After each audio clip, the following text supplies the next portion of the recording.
Hello and welcome to the Nash Tackle Off the Hook podcast. Just to make you aware, this podcast may contain some explicit/offensive language, and if that's not your thing, you don't have to listen, but I have given you a warning. I hope you enjoy the rest of the show. You don't know the half of it, but anyway. I'm skating on the thinnest ice known to man. He said, and they put a poison in the tank that just instantly kills them. He went and we'd run out of it, so we cut their heads off with shovels. Suddenly, bang! The whole boat exploded. Take your sort of 8-inch long piranha and imagine that at 4, 5, maybe 6 feet. I said, I've revived your dead fish. F off, he said. You haven't. That was just humongous. It was... I couldn't believe what I was looking at. I'm just battling this fish out in the pond. I know it's a black man. I'm saying I'll never be a naughty boy again. If you catch fish and you return them to the water, then you are my brother. Martin Clarke, welcome to the Nash podcast, mate. How are you? Hi, very well, working hard, but thanks ever so much for the invite. Don't be silly, mate. You're an absolute legend. It's got to have been, I was thinking about this before, 5 or so, maybe even more years since I saw you at an Angling Direct store. Yeah, we had the old book. Store opening there, when my book come out, the second book, obviously. It's been a few years now, so... Too long, mate. A few more fish under my belt. Maybe another book, who knows, you know what I mean? Oh, I like that. Maybe another book. Go on, boy. There's plenty of untold stories, put it this way. So if I did do another book, it'd be more of like a memoir thing, and I guarantee you, I'll have you fits of laughter. I'll have you crying with tears as well. But I mean, as not wishing to, I don't mind recommending anyone's book, but Frank Warwick's book. Yes, you must have read that. Yeah, definitely. And I've known Frank for donkey's years, and his book was just like what I'm talking about. You know, one chapter you'll be laughing your head off. Yeah. And in the next chapter you'll be crying. Yeah. And there's a bit, so there's something like that along them lines. I mean, the last book, Heads Down, Tails Up, was more, it was a 50-50 book. 50% was like quite instructional. Sort of instructional, yeah. Yeah, with the interviews with Nick Ellier about zigs, Tim Paisley about bait, and a few other, Viv Shears about fish rearing and things like that. And then obviously you had your normal sort of stories stuff, and then obviously my stuff talking about some of the places I've fished and rig development and stuff like that. So, yeah, if I did do another book, it would be different. It would be life stories with Martin Clarke. I trust you. There's a lot more to me. I can imagine, people don't know. A lot more. I can imagine. I don't mind writing about it now, because when you get to a certain age, you think, I couldn't care anymore. I'm not going to throw myself under a bus as such, but... once you pass 30, it gets a bit, easier. Yeah, once you pass 60 in my case, yeah. No, but genuinely, mate, I look forward to it, hopefully, if you bring out another one, especially if it's that style of book. But I might not have seen you for 5 years, but I did drop a Facebook comment to you a few weeks ago, mate. Yeah. When you caught a 64-pound common. Yeah, that was a bit of a... Not in France, mate. No, genuine British carp, yeah. It was a bit of a... How can I say it? I knew that moment was going to come, because I was never going to give up with that Waterside Common. I've already run you through the story. Waterside is available for anyone to fish. Yes, that's right. It's a booking job, isn't it? Yeah, and during the most part of the year, you have to book the entire lake, so it's like a lake exclusive. Yeah. But in the winter, it's a winter ticket for 4 months. Of course, I haven't got... I mean, I could book the place up myself, but £1,000 a week is a bit too much, But anyway, so a couple of winters I've had a winter ticket, 150 quid. Wait, what's the winter ticket? When does it start? It starts 1st of November till the end of February. Okay. So you've got a 4-month window. To be brutally fair, it doesn't fish that well. No. In the winter. The big common over the last 10 years that I know that it's been in that lake, it's literally come out twice in the winter. When I say winter, I'm talking like first week of November, which isn't really winter. Other than that capture, it's only come out really once in those 4 months. So it don't get caught. But the way I look at it, it's more of an achievement if you can catch it, if you can be, and I don't care, how hard it is. I'm there with it swimming around. And obviously, when I started fishing there, or put it this way, go back a few more years before that, I can remember I first became aware of it when it got to £40. And I thought, oh, right, because I literally drive past it on the way to another lake, or on the way to two other lakes, one of which we might talk about. But so I knew it was there, and I thought, one day I'm going to pull in there and have a look, and it was a day ticket water at the time. And the weird thing with this fish, it just kept getting bigger. Next time it was 45. I thought, flipping hell. And then he started a Facebook page. I thought, so I'm really keeping up to tabs with what this fish is doing. Right? And then it went from day tickets to lake exclusives. So you couldn't fish it in the summer unless you booked the whole lake. But they had a winter ticket. Anyway, I applied for a winter ticket, got one. I had a ticket for 3 years. The first year I only fished it twice. I had too much work on, and then COVID come along, and he knocked it all on the head. Second winter, I had a bit more time. I had 4 out.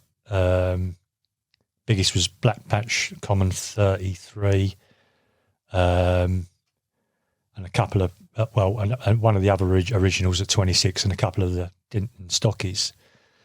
The following winter, fished really, really hard. And I had 3 bites, landed 2 and lost 1. That said, I went there with the wrong frame of mind. 2 reasons. One, a mate of mine who was a bit of a bait roller, had his own little garden shed, call it, for want of a better word, bait firm.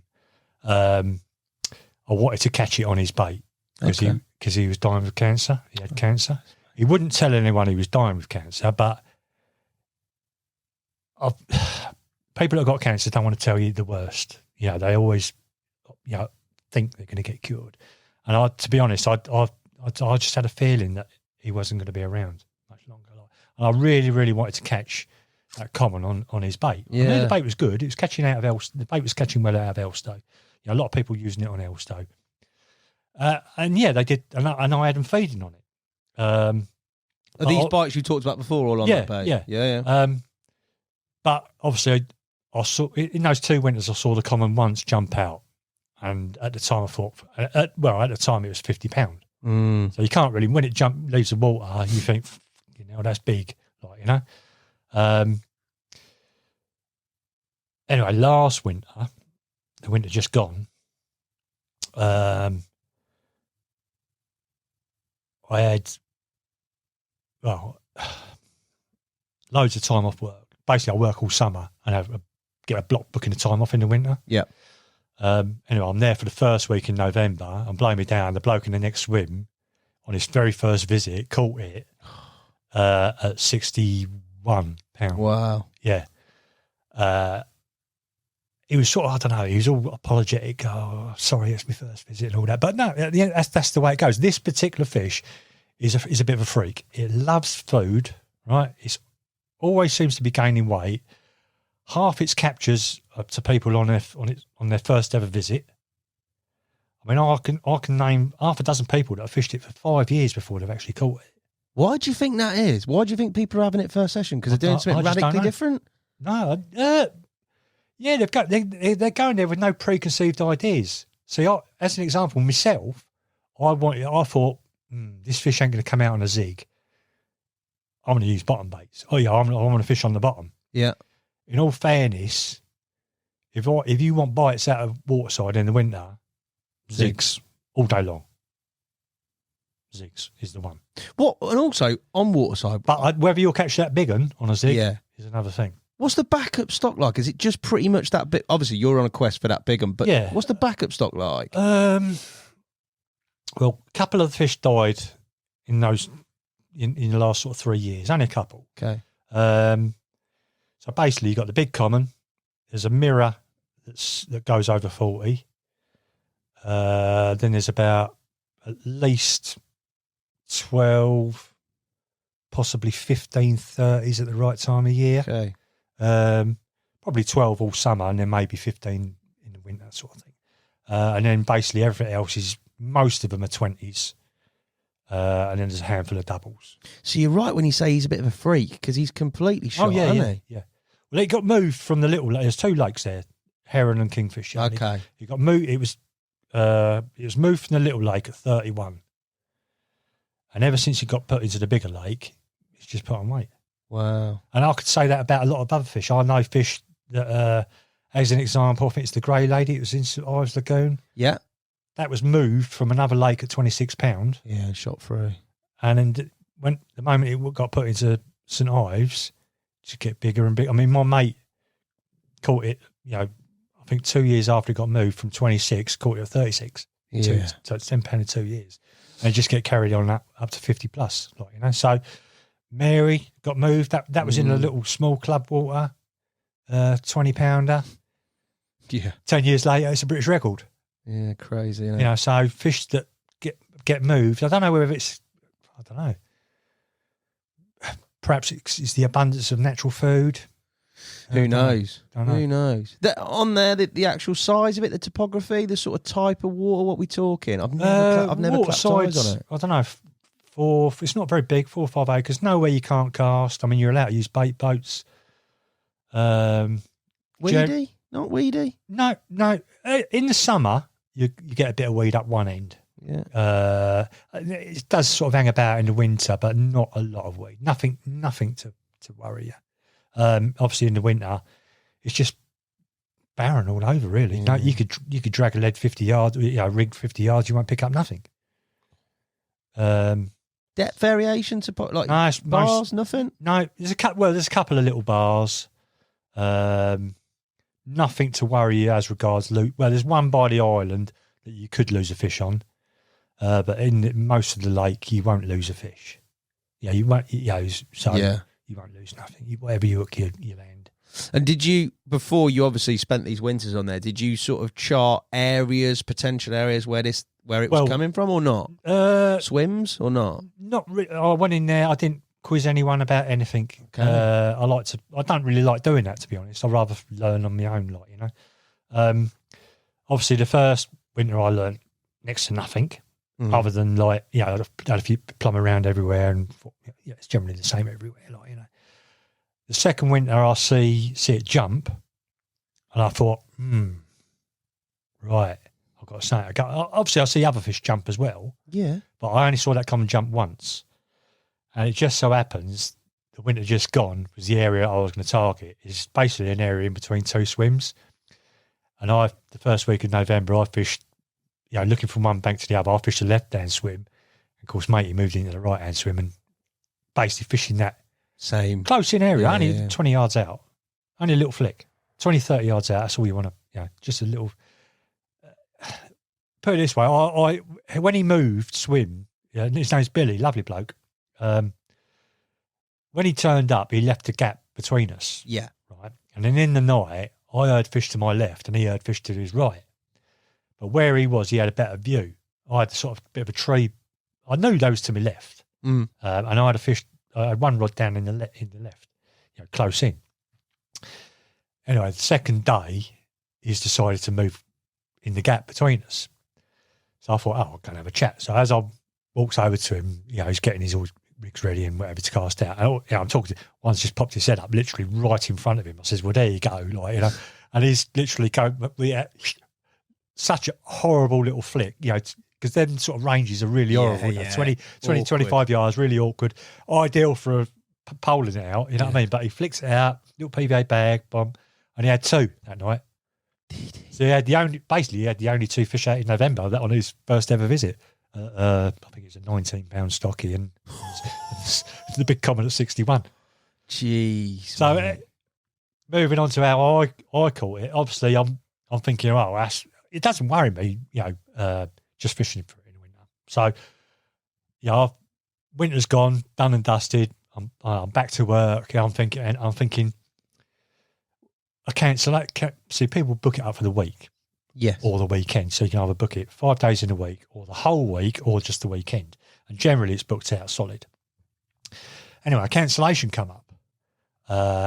And because I run a Facebook group called Chiltern Carp Study Group, we've got a couple of thousand members.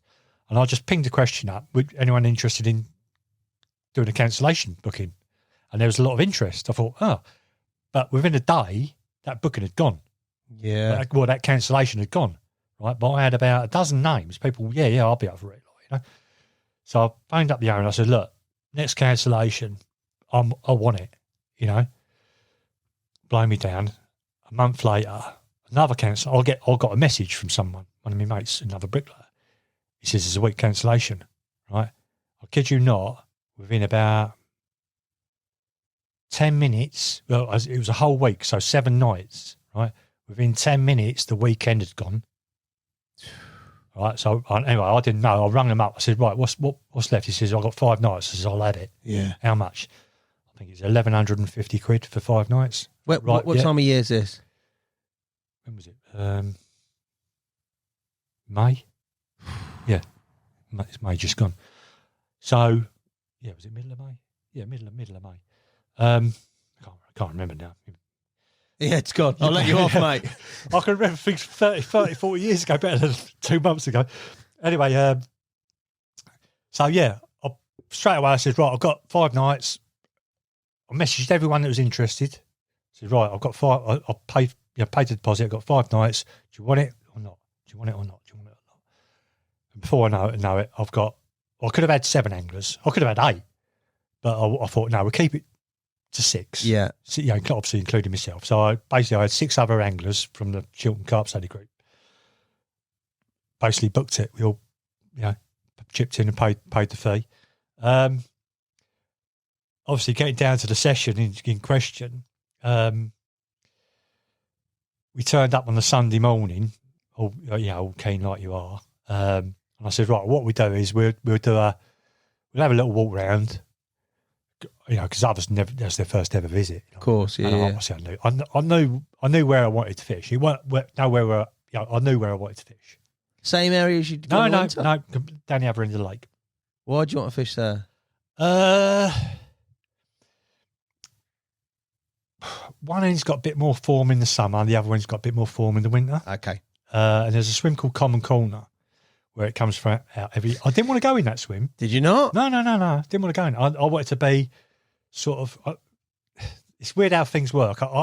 We done a walk round, right, and we all knew where the fish were, right, because they was all down the bottom. So it's 2 swims, even on the first, when you first come through the gate. So there's one on this bank, one on the other bank.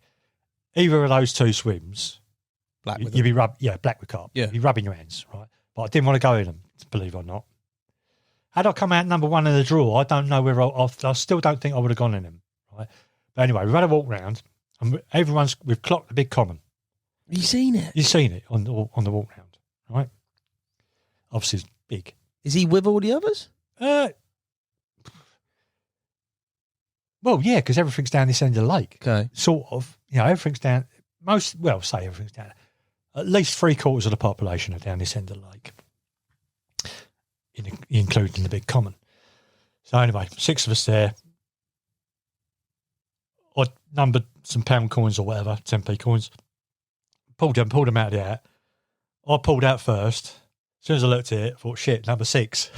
Classic, mate. So I was basically last out the draw, So as number 1, he's gone in where the big common is. Number 2, common corner. Number 3's gone up the other end. Number whatever, And I'm thinking, well, I know where I'm looking, right where I want to be. Like literally 2 swims away from common corner. I know a bloke who's actually caught it from that swim.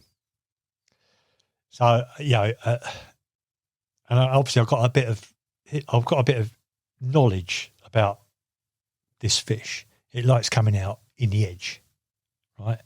You haven't got to cast out the middle of the pond.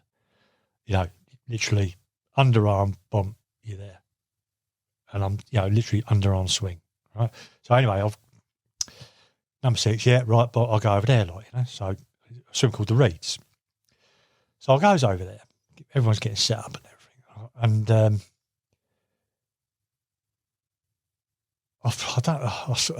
you sort of change your mind as you get into the swim sort of thing. I thought, you know what? I've got a bushwhacker pole. Yeah. What I'm going to do, I'm just going to pole it out about 15 yards. All 3 rods, span them out, 15 yards, which again is one of them horrible little, you can't cast it. It's just a little bit, I don't like underarm flicking it, you know. So I thought, well, I just, I can't remember how many sections, not that many, you know. So I pulled it out, boom, boom, boom, 3 rods, bang, I'm fishing. I was feeling pretty, I tested the water, no weed, right, clear bottom. Bait, rig, what were you going for? Slip D rigs on pop-ups at that point in time. Okay. And only like a handful of bait in each spoonful of, each one I drop, literally a handful of pellet, handful of boilies, bonk, drop it, right? So a small amount of bait. Second day, the big commons come from over the other bank, and it's literally swimming in between me and the bloke to my left. It's coming up and down the bank. Right? But up in the water, yeah? Probably about 4 foot under. Yeah. 5 foot under. We could see it. We could clearly see it's the big common. It's coming up to me, stopping, turning around, going back. And I thought, well, I'm fishing too far out. I need to be fishing real close in, you know. And I had a feeling it was going to do it the next day. So anyway, I've thought, right, I'm going to fish in really close. And there's a little spot to me right that you can fish with 1 rod. So I thought, you know what, I'll spread my rods out a little bit. So I put 1 rod on the other side of these reeds, close in, and 2 in front of me, spread, but close in. So I'm literally like swinging them out, throwing the bait out by hand. The following day, pretty much the same sort of time in the afternoon, it's come waddling past. It's back turning, and it's waddled past me. It's 2 or 3 times in a day I've seen it.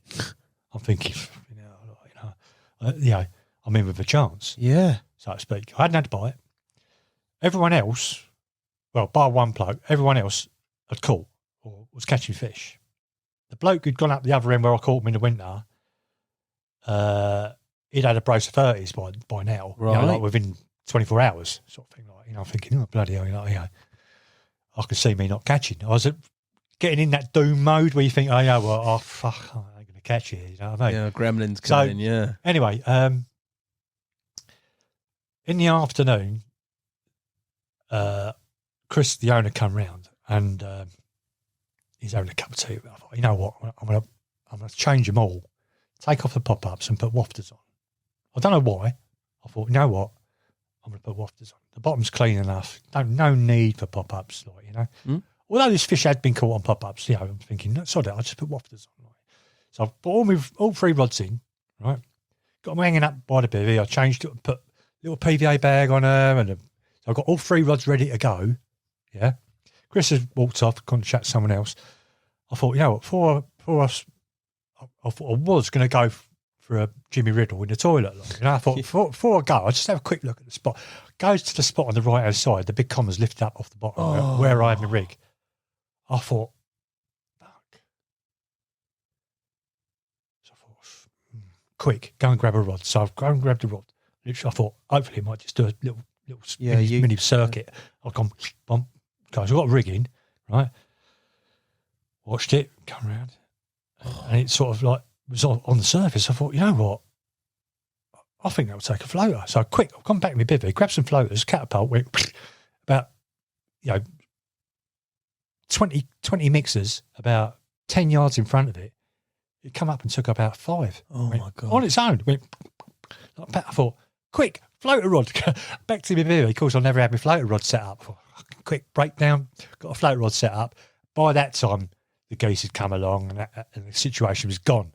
So now I'm thinking, flipping now, this is going from bad to worse now. I could have, had a chance. I'm not going to get anything, right? So that's the night. So now we've done 4 nights. No, 3, sorry. We've done 3 nights. Sunday night, Monday night, Tuesday night. That's it. Yeah. So we've done 3 nights, right? Everyone had a bite, apart from me, right? The bloke to the left, he's had about 3 or 4. Nothing big. The bloke up the top, who's fished the winters, he's had 5 now. 5? 3 30s, 36, 32, 30. George, who's fishing over by the island, he'd had 30 and lost a good mirror. I mean, mate opposite Derek, he'd had one, or he'd had two. I knew he'd had one. Of course, the fourth morning they've started spawning. Bloke Sam on my left, he's come up to me. He says, "Here, they've started spawning." It's the first thing in the morning. He said, "What makes you say that?" He's held up a bit of weed with eggs on it. I says, "Oh, right. Where'd you get that from?" He says, "Oh, I see some bubbling out there. First thing, first light. Huh? Cast out, thought, really just check it. Got eggs on it." And I thought, oh, better have a look. So, and by now, you could see this big cloud. Right. You know, like 30, 40 yards out, basically in front of him, to my left. And there was carp going in, carp coming out. So I thought, oh, shit, looks like a spawn. I said, "Oh, better phone the owner up, let him know, because obviously none of us want to fish with spawning carp." So I phoned up the owner, Chris. I says, "Oh, right, Sam on my left's reeled in some weed with eggs on it, and I think they're spawning." He says, "Well, don't pack up just yet. I'll come down," because he lives local. He says, "I'll come down and I'll give you the yay or nay or whatever." I says, "Okay." Put the phone down. So Sam's now thinking, "I'm going out. It's done. I'm done." I says, "Yeah." I says, "Well, I ain't going to fish next to him either." So I said, "What I'll do is I'll go and tell all the lads on the lake. We was going to have a barbecue on the Wednesday night." I said, "We'll have it dinner time." I says, "But he might let others carry on fishing who are up the other end of the lake. I don't know." So basically, I told everyone. I said, "Right, they're spawning down our end.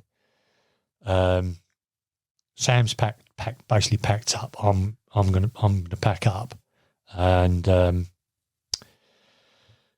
we'll have the barbecue midday." Yeah, because everyone bought loads of grub. I bought loads of chicken and burgers and beer and whatever. So anyway, so gets back to me swim. I'm packing everything away. Basically, everything's away. Bivvy down, bed chair packed up, and everything. All I've got is the 3 rods fishing. So I'm thinking, oh, fucking hell, a blank. You know what I mean? And I've literally, as I'm thinking that, this common's literally swum right in front of me, nose dived, excuse the pun, head down, tails up, straight down on where I've got a rig. I'm thinking, shit, it's a common, quick, on the phone. Try to phone off like this. I'm thinking, who are you calling? Pick your phone up, on the other bank. Sam, who just packed up. Yeah. No answer. I thought, quick, another number. Derek, who's fishing opposite me. I said, pick your phone up. No answer. I thought, oh, flipping hell, beep, off it goes. I thought, threw the phone down, picked the rod up. I thought, I think this is it. I thought, there's no point, bullying it or nothing. There's no open water. You said it's not going to come off, is it? Going out. So as it's going out, I thought, this is it. So I shouted out, I says, I think I've got a big common on. Literally the other bank's 150 yards, not even that, probably 100 yards. Of course, Sam's come walking round, who was fishing on my left. He's bald, on the surface. He says, yeah, definitely the common. I says, oh, right. So I'm playing it. Anyway, he says, oh, Derek, one of my best mates, he's fishing opposite. He says, oh, by the way, Derek had one this morning as well. So he'd had 2. He says, oh, by the way, his mum passed away this morning as well. Oh. I said, well, thanks for fucking telling us. Brilliant. While I'm playing a 60 pounder. Anyway, boiling, I thought, flipping out. What's that fight like? Do you know? You said there at the start, you said, I think I'm playing a big common. Did you actually believe it was that big common? I did, yeah, because it was the only fish that I saw go down on my bait. Okay. I thought, I got one rig there, one fish gone down, and like I say, I'm fishing a rod length out. So, as it's going, I'm thinking, I could feel the weight of it, tugging on. I'm thinking, this ain't no stocky. This is it. This is my moment, So it's going out. It's boiled. Tail come out, turn. I thought, yeah, I think this is it. And then Sam's come wandering out. He says, another little roll, 15, 20 yards out. He says, yeah, that's the common, mate. That's the common. Oh, I mean, it didn't look 60 plus at the time. It looked, out there, it sort of looked 50.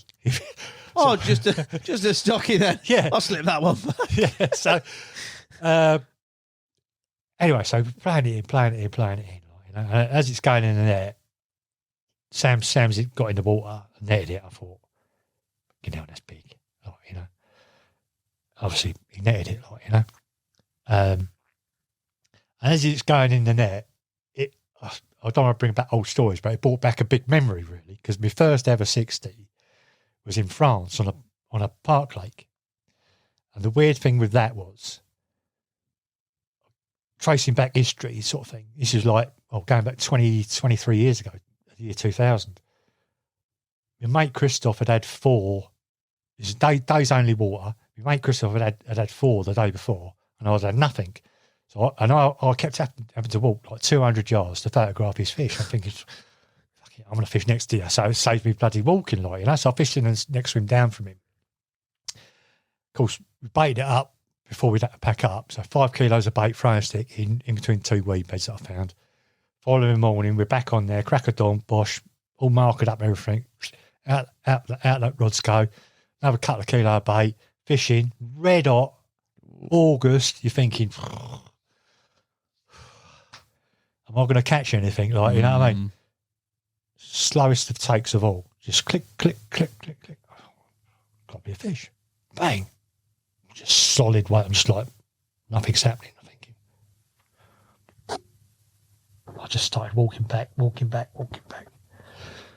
it's like I'm pulling in a bloody weed bed, like, you know. I'm thinking, must have a Wendy House size weed bed on here. Yeah. You know what I mean? I'm just pulling back. And I've walked up the bank behind me. Then I've reeled myself back down to the fish, pulling up. Of course, it's a public park lake. Whilst I'm playing it, there's people stopping, jumped off their bikes. The joggers have stopped walking. By now, I've got like 15, 20 people like gathered around me whilst I'm playing. I don't know what's on the other end. I really thought I had a weed bed on. Just doing nothing. Just doing nothing. Just heavy. Just heavy. Anyway, Christopher's got his camcorder out and he's filming me. I'm looking at yeah. First time I've ever had a camcorder stuck down my throat, like, you know what I mean? He says, come on, hurry up. I says, it feels heavy, mate. Anyway, I see it rolled about 30 yards out. He said it right. He says, how big? I said, I don't know. I reckon it's 40.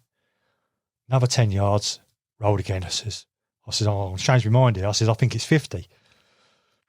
And I literally turned. I've literally got people like looking over my shoulder, yeah. like, you know. And as it's going in the net, it's got bigger and bigger and bigger. And as it's gone over the cord, I thought, shit, I don't think my scale's going to be big enough, right? And sure enough, it bottomed out my Rubens. It turns out that, bit of a long story. It turns out that fish used to be called the French record leather. Right. Someone caught it at £70. You know, but I caught it spawned out, bottomed out the scales, and of course you can wind back the scales about £4 or £5. Yeah, you get fun of £4. Yeah, so we wound the scales back as much as what we could, and reweighed it, and I've settled on 62.5. It weren't until we showed the locals the video footage. They're going, it's such and such fish, you know, and all of a sudden they're coming out with all their photo albums showing us all the fish that are in this park. Like, we're going, oh, right, so there's a dozen 50s in here. Like, we never even knew. We knew there was some big ones, but we never knew the numbers, like, you know. Cheers, lads. Yeah, so cheers, lads. So I'd say, I'd seen a 60 on the bank. I could go back even further. I was there the week on Cassian when Kevin S had a 76. You were there when he had that? I was there that week, right? But no. A day before he caught it, I lost one of a similar size. About a mile away. I had it up to the net 3 times. So 1986, I had a 70 up to the net 3 times and lost it. That photo of his is iconic as well. Oh, yeah. Ridiculous. Yeah. Oh, my God, you lost. Oh. Yeah, so I knew, and I'd fish for, I'd fish for big fish as well. I will talk about it in a second. But getting back to that, so obviously he's netted it, and I've looked in it, I thought, blimey, you look big. What was your UK common PB before this? 43.10. So that is a sizable jump, isn't it? Yeah. That was from a little Marlow club. That's some big enough fish, mate. Yeah. I mean, when I caught my first £40 common, I thought, I'm happy with that. Yeah. You know what I mean? I'm not going to go chasing anything big. I mean, you know, for whatever reason, whatever. But obviously, I knew about the waterside fish, and I'd seen quite a few captures of it at 55. It just seemed every capture it got bigger. Mm. So I knew it was £60. You know, I didn't realise it was going to be 64. Anyway, of course, I've got a brand new set of 120 Reuben scales just for that fish, really. Yeah. And when we weighed it, I mean, I'll let you have some of the video footage we've got of it. Sam was trying; he couldn't even hold the bar up; it was shaking, so he was like vibrating, and he couldn't lift it out the wasteling out the water. So he was only a little short lad, so he couldn't. He didn't have the strength to push it up, like, you know. And then Chris, the owner, read the scales, £64 after all the water drained out of it. And when it came to doing the photographs, we sort of like took it out the wasteling, and I just looked at it. I thought, I don't even know I've got the strength to lift you up. Like, it just looks so wide and deep, just big in every way, really. It looks massive in the pictures. Yeah. Well, when you see the video footage, you see me turn, and you can see the girth of it. And that. That's the thing. When you're there, you can't capture that. Yeah, photos. To be honest, photos don't do. Some photos do the fish justice. Don't get me wrong, but video, really does capture the moment, because you've got the sound, people's voices going, well done, and all that. So videos really is. If you want to. How can I say it? I mean, look, as technology's moved on, I mean, obviously, I've been fishing a long time. Yeah. Originally, you had photos that weren't, you had to manually focus them. And bearing in mind, you're asking someone else to photograph your fish, so you're trusting them to manually focus in, take a reasonable shot without cutting your head off. Then you had to send your pictures away. You had to wait a week or two to get them all developed, and they're all crap when they came back. Yeah, I've had all that. That's horrible, and then obviously things moved on. You have digital cameras, so you can look at them straight away. And now, looking back, if you was going to, today's anglers have got it so good because you can switch from a camera to video like that. Literally, a flick of a switch, bang, video clip, few snaps, whatever. And you're. Obviously, looking back, I've got a suitcase full of slides. Yeah. I don't even get them out, because what's the point getting them? I've seen them all before, but on digital, obviously, you can go through your phone and you're scrolling through. Yeah. Everything's on there, like, you know what I mean? So, video clips, watch that, It's so easy now, isn't it? You know what I mean? So, thankfully, I've got some video footage of a £64 common, had some brilliant photographs. Where'd you go after that, mate? What'd you do? £60 mirror. You going for that fully? It's on my mind. I'm going to email the bloke, see if I can get a winner ticket. I do hope he does a winner ticket. Having said that, now with the Chiltern Carp Study Group, I can go on it tonight and ping a question. Anyone interested in taking up a cancellation booking? Yeah. And the moment he gets a cancellation booking, bang, we'll grab it. Or bid to try and get it. So, and it's again foreign holidays as well. The amount of foreign, what foreign fishing's like now. Bloody hell, every lake's got 60s and 70s in it. It's mad, yeah. And you do get cancellations come up. And, we could book things up, but a lot of lakes now you're booking like a year or 2 years in advance. And to be honest, I don't like doing that. It's not a bit of me, really. I'm thankful in one. There's two ways of looking at things. I'm grateful that my mate Christoph took me to a public lake, and I caught a 16. Again, Cassian back in the day still is a public lake. So there's a bit of kudos in catching a 60 from a public lake in France. Yeah, definitely. As opposed to, a pay lake. Yeah. Not that it matters. It's a big either way, isn't it? Yeah. But those 260s in your album here in this time. Yeah. I remember seeing Moss's photo and being just like, whoa. Yeah. As soon as I saw that, I thought, yeah, because as you know, if you looked in my history books, I do like a fully scaled. You like some scales, boy? Yeah, I do like the scaly ones. I've had a few lake records, fully scales and whatever. Yeah. So I do like scaly mirrors. What a chapter, mate! What a modern day chapter that one as well. That fish is, as you say. Well, the other sort of a bit of emotional thing. Obviously, I've got it in the net. That's it. Game over. I ain't got fish there in the winter anymore. Yeah. No, I would have liked. Yeah. I would like to have carried it on. Yeah, because I'd learned so much. About the topography and all sorts. And you have a great bunch of lads fishing there. Yeah. And that was the good thing about it. It's such a good bunch of lads, like, you know what I mean? But obviously it's in the net now. I've got to go and get my camera gear, weigh gear and everything out of the van. And obviously knowing that my mate's mum had just passed away that morning.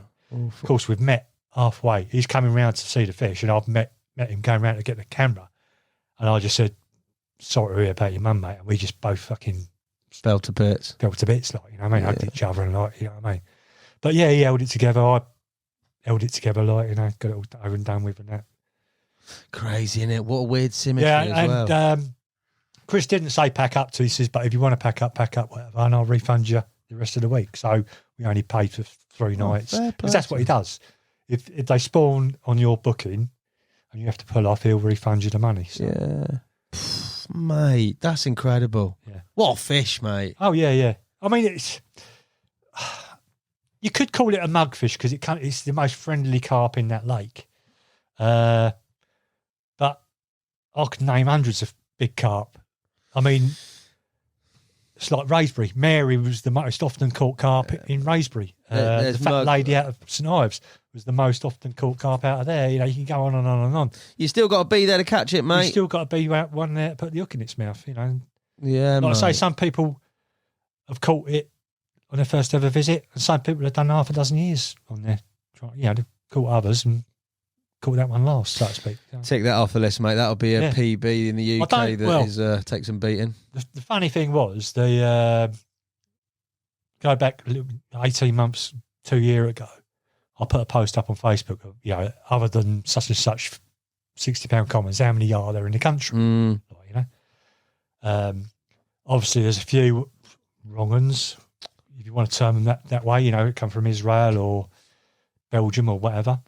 Well, you got those, the ones in Girton, haven't you? You got butthead and tootie in Girton. Are they £60? Yeah, butthead is £60, isn't it? Girton fish come from Sally Walsh's dam, yeah. So, I'm not trying to diss anyone for catching whatever, but anyway, I've done this post on Facebook and I've had a few PMs sent to me, obviously, keeping things quiet.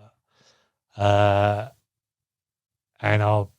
I know, put it this way, I know of 3 genuine, other than this waterside fish, 3 genuine British £60 commons. Cut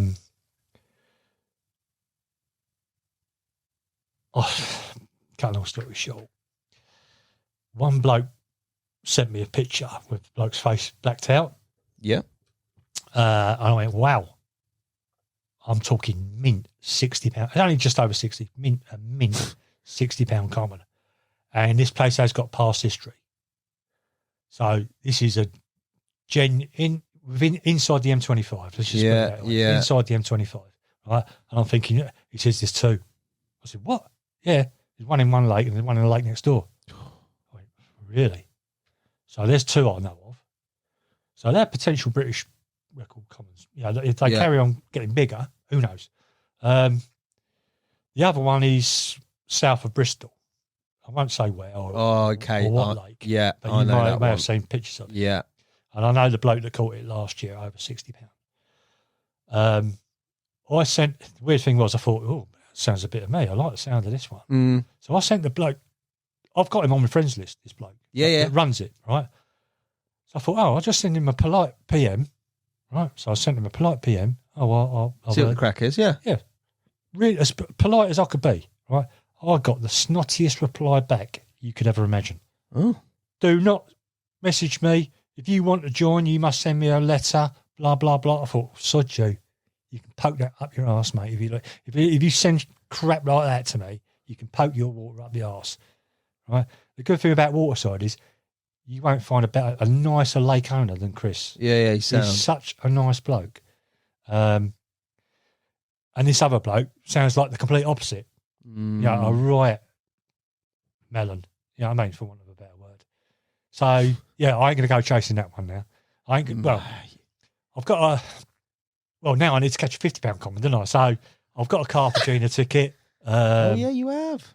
So hopefully in the next year or two, might meet up with one of them. Jerry, get the stakes on them coming round, mate. Well, there'll be a party if I catch one of them. I Yeah, bet because they're proper nice old English commons. Mega fishing. Well, all the fishing carp are nice. So Incredible. yeah, it'd be nice to catch some of the bigger mirrors as well. You know, I've always said it. I like mirrors more than commons because you could say all commons look the same, but as we know, they don't. You can identify every single one of them. But mirrors are, they're more distinct, aren't they? Now, you and I both know people that photograph every common they catch. Yeah. Won't name names, right? And they don't want to do that. Crack on. Yeah. If you want to catch,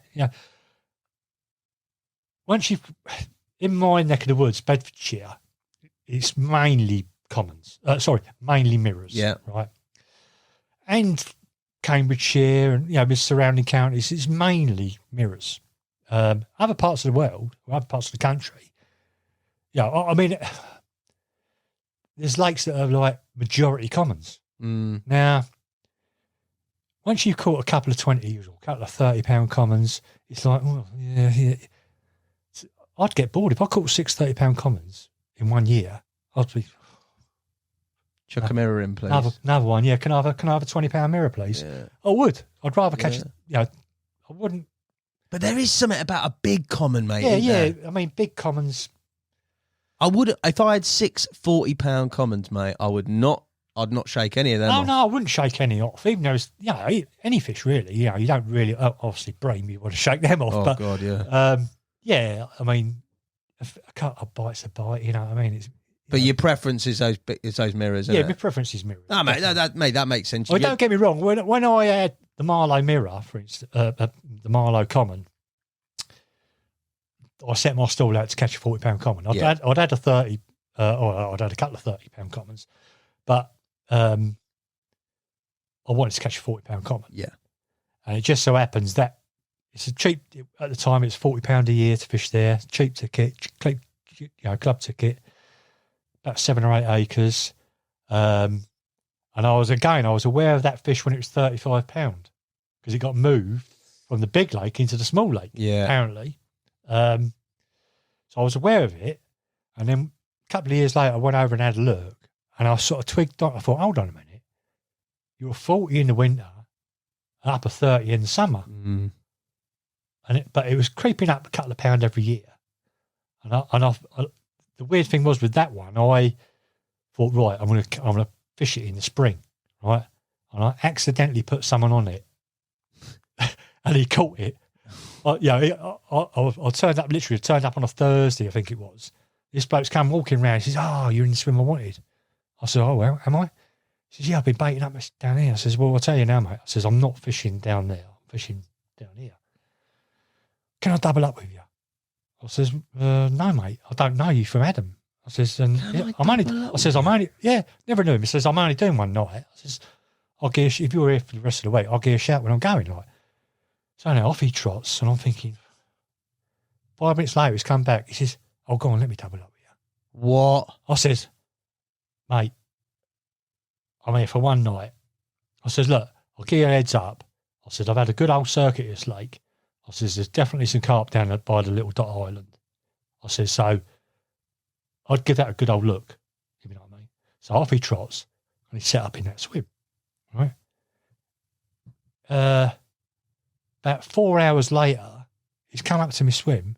Can I borrow your scales? What? So my mate's had a mirror. I said, what, you come over, because you have to cart your gear over a footbridge, over a dual carriageway. It's, it's a bit of a trek to get onto the lake.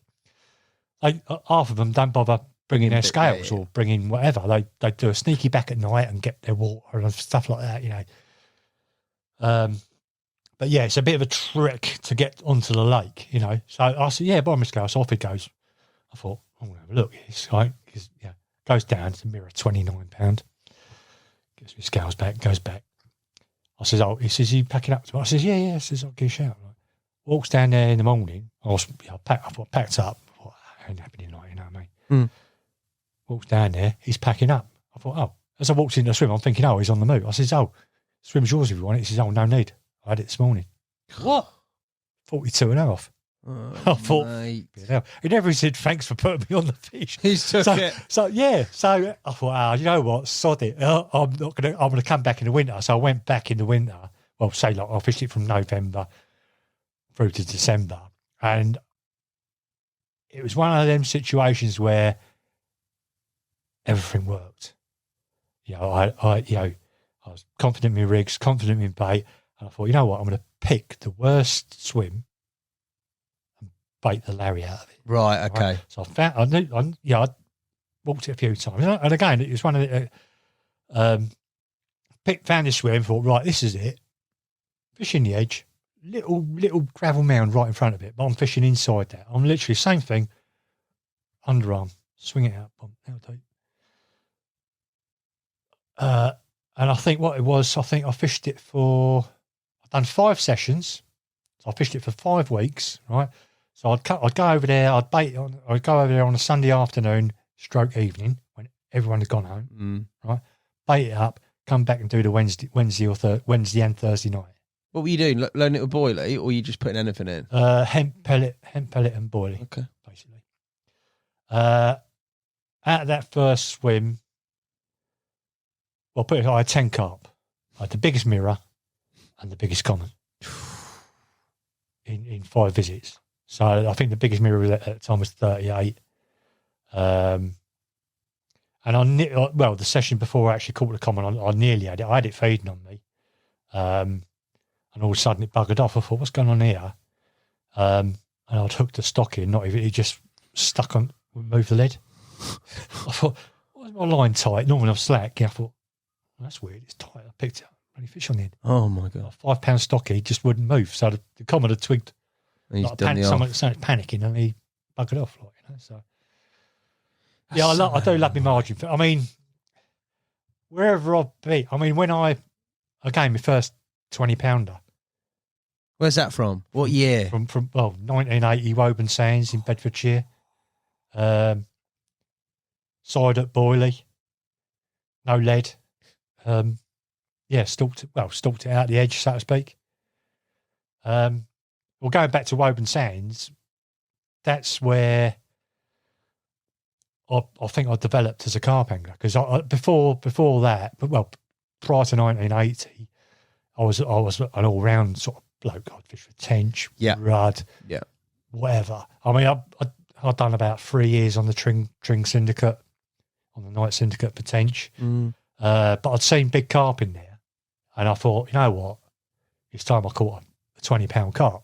And I knew that Woburn Sands had a few 20 pound carp in there. I thought, you know what, and it was Vauxhall Club, cheap ticket. I can't remember, it was £20 a year probably at the time.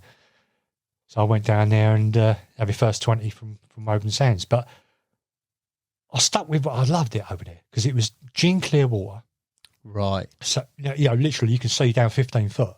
That's how clear. I shouldn't be saying this, but I never took a bottle of water over there. I just drank the lake water. You drank the water in the lake? Yep, kettle in, Bosch filled the kettle up, bang, on it went. And to be honest, most of the other anglers did the same. Yeah, okay. It was like tap water. It wasn't a horrible taste. I mean, obviously, I wouldn't recommend people doing it with rats and wells. At the time, 1980, I've never even heard of wells. Yeah, of course. So I used to drink the lake water.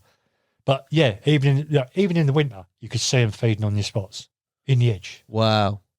Yeah, and by watching carp, you learn more, without a doubt. You're going to learn. Whenever you go fishing, you should be learning something. Whether you're successful or whether you're blank, you're learning something. But when it's like how can I say it? When that visibility window is opened up to you. You got that observation, You can see not only the moment they're on it. From that, you can learn how quick things work, how long they stay in the swim, how long they feed for, what rigs work better than the others. Yeah. You can learn, so much more. Bait as well as a load. So much more by watching them. For you, I think I pretty much I don't know if it's a generational thing. I don't know if it's an influence thing, but a lot of anglers of your ilk have gone on to that sort of target big carp style carp fishing. Do you think for you that is a fair sort of assessment of what you like to do, target a certain big carp and go out there and catch it? And why do you think, if that is correct, that is your sort of mindset, mentality with the whole carp scene? Whenever people start fishing, they just want to get a bite. Okay? Bite. You're happy, right? So when you're a kid, you're happy pulling in a little roach, in your hand, whatever. You're just happy to get bites. Yeah? When obviously people get into carp, we all got into carp fishing one way or the other. When you start catching carp, most of us might start off on the canal catching a few singles and doubles or a little farm pond or whatever. Your local, 9 times out of 10, it's one of your local waters. It depends on where you live. Some people, like people that live in Yateley, are lucky to have complexes like Yateley on their doorstep. The weird thing with my fishing, I used to live in Boreham Wood, and believe it or not, the first lake I can ever remember fishing is Frogmore. Right. With the Toad's Liver. So that was literally down the road from me. So that I mean, my brother's 4 years older than me, so that was our little playground, Frogmore Lake. Small little intimate padlock. Well, you've got 3 lakes there, so that was our little playground. So I learned to fish on Frogmore. Obviously, my dad taught me how to fish. And my brother, sort of. And then in the school holidays, put it this way, my dad was, he was into motorbikes, he was into cars, he was also into fishing. So literally every other weekend we'd go fishing, but we'd go fishing somewhere different. Every single time be somewhere different. Well, most of the time be somewhere different. And the second lake I can remember fishing, well, I can remember a lot, but that had good carping, had carping, was a place, I can name it because I ain't got a ticket, but it's called Inns, but we used to call it Springwood Lake. Yeah. And it's dead opposite Harrow Waltonians. So again, when I'm literally 12 years old, my dad's dropping me and my mate off. He's going to work, and we've got a lake to ourselves midweek. It's great. So, but we was just happy catching anything. So it'd be pike, tench, bream, whatever. Yeah. Just happy to catch something like. So we're basically just fishing. Not fishing, targeting anything really. We're just going there. One ledger rod, one float rod, and let's see what happens on what, But my dad was very methodical the way he fished. It'll be like cockles for carp, bread for bream, corn for tench, worms for perch, bread, this and that, hemp and tears for roach and that, So I learned how to fish with loads of different baits for loads of different fish. And again, when you're younger, your mind is opened up to anything. You haven't got no preconceived ideas of you've got to do it this way, right? Yep. Now, obviously, we've all got into carp fishing, and you catch a 20, and you catch a couple of 20s, and now you've caught 20 20s, so you want to catch a 30. Then you catch a 30, catch a couple of 30s. You start thinking all the time. You're sort of like climbing that ladder. And I wouldn't say you're picking your targets, but you're sort of like, some blokes don't take big jumps, if you know what I mean. But I've never been like that. I've been like, I caught a 20, I'll catch a 25, catch a 27. Gradual. Catch a 28, and then I've got a 30, then I'm 34, 30, upper 30. 64? I've had a big jump from 46, British from 46 to 60, but then again, I knew that was going to happen. It weren't like a surprise. And again, I've purposely, getting back to doing those waterside winters, I could have quite easily gone and fished elsewhere for 40s and 50s. But no, and like I say, it's literally 140, next one's a 60. And I'm targeting, in my mind, I'm thinking, right, I'm going to do this to catch this. Didn't work out in the winter. Don't get me wrong. We all make mistakes. You can't really call it a mistake. It's all a learning curve. Yeah, exactly. Part of the process. Yeah, it's all part of the process. I've got confidence in my bait, confidence in the rig. If I stick to it, hopefully it will happen. If you know what I mean. and that's generally how everyone's fishing goes. You know, you gain the confidence within yourself. You know, oh right, I've caught a few 20s, I've caught a 30. I know what I'm doing, or you think you know what you're doing. You know, and 9 times out of 10, you do know what you're doing. The difference between an average angler and, for want of a better word, a professional angler, trust me, there ain't a lot. Obviously, there's a massive difference in time that some people put in. Yeah. But as regards skill set, you don't think? No, there's not a massive difference. No, there's not. I always think it's interesting. Like you look I've fished with every name you can, pretty much every name you can ping out. I've fished alongside your Terry Earns, your Tim Paisley, Lee Jackson, Frank Warwick. I could go on and on and on. You know, and that's again when I going on a few years from Woburn, I joined Harefield to catch my first 30. Right. Back in 1987 when I joined it, there was 30-pounders up and down the country here, there, and everywhere. But actually getting a ticket for somewhere, you could fish for it. Yeah. It was a little bit different. You know, there was like the likes of the Cons and the Waltonians were probably the top waters at the time. You couldn't get a ticket for them. It was all like clicky, hush, and all that. So joining Harefield at that time, it was probably one of the easiest waters you could actually get a ticket for that had half a dozen 30s. Mate, other waters had 1 or 2, but Harefield had half a dozen. Numbers. The interesting thing that you said there, in terms of difference, is like, don't get me wrong, there are definitely people who can cast better. There are people who are probably more riggy, probably more bait orientated. They've got assets. But the one thing that strikes me about fishing is it is an incredible leveler, because somebody can come up, rock up next to you, and the variables align themselves, and matey boy catches the biggest one in the lake, despite the fact you've had X amount of experience. If you did that in any other sport, you wouldn't rock up next to Roger at Wimbledon, Roger Federer, and have a game with him on your local court and you get spanked. It's him upstairs, isn't it? It's fate, isn't it? You know, it's like you can watch the golf, the Masters or whatever. Someone will go up halfway, bang, straight in the hole. You've never done it before in their lives. Never had a hole in one. Yeah, but to get to that, they do it on the biggest event in the world. Hole in one. Yeah. You know, things like that can happen, and that's what.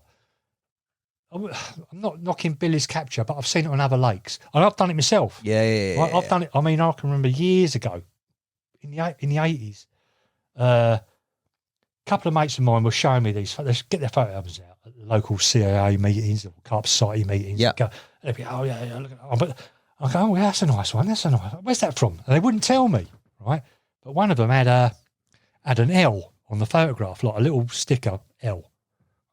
In the end, I've gone, come on, Gary, what's this L mean? What's this L all about? He says, it's the L-shaped lake on the Blenheim ticket near Sandy. I don't know if you're aware of the lake. Yeah. It's like an L-shaped lake, literally.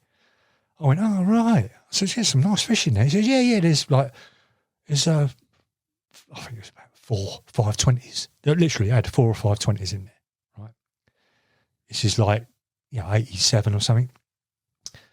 I thought, oh, right. Now I thought, honestly, £10 a ticket, that's how much it was. Right? And I was working in Hitchin at the time. Right. I thought, you know what? I'll get a ticket and I'll do a Wednesday nighter. I could do the Wednesday nighters midweek. Like, Sure, bought a ticket, 10 quid, right? Went there, first ever session, first ever night. Right, never even. Well, I did see some fish down one end of the lake. Right, thought, fuck it, I'll go down there. Caught the biggest carp. First fish, biggest carp in the lake. Yeah. Right, within an hour. Right, it gets even better. I thought, as I'm playing it, I could see all these other fish going away down the other end. I thought, well, I'm going to do the night here. Within half an hour of me photograph, self-takes, right? Within half an hour of me photograph, and I'm packing up, I went up to the other end of the lake. Caught the second biggest fish in the lake, right? I'm thinking, because I'm just going on memory now, I'm thinking, I'm sure that's the big one, and that's just, the fully scale's the second biggest. Like, I'm thinking, anyway, of course, goes into boots, following day, express delivery, development, right? I think it was either the weekend or the weekend after, I've gone down to Harefield, and of course I've got my photographs with me, and I'm fishing, and I've had a right nightmare. This is 87. I think I spotted out, first time I ever tried it, I spotted out some imp and pellet on Harefield. This is 1987. First time I ever tried it. Flipping out, what a night. I'm flipping bream and tench. What a punishment. Punishment, like, you know what I mean? Of course, come first thing in the morning, I've had it. My rig's literally hanging off the rod tip, right? And you know what?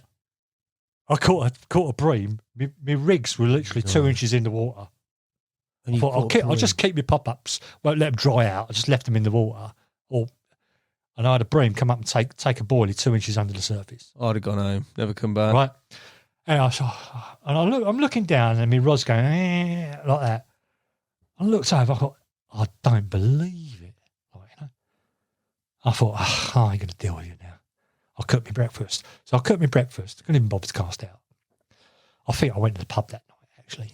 I had a bit of a heavy head, so I'm cooking my breakfast, and my two mates have turned up, walked up the path. Of course, I've got my photos. Oh, how you doing? I said, don't tell me about it. Bream tench, and all that. I says, oh, by the way, I've had some photos developed. Let's have a look. So I passed the big wedge of photographs over, and my mate's flicking through them. He's going, oh, right, yeah. So all of a sudden he's gone, oh, yeah? When did you have that?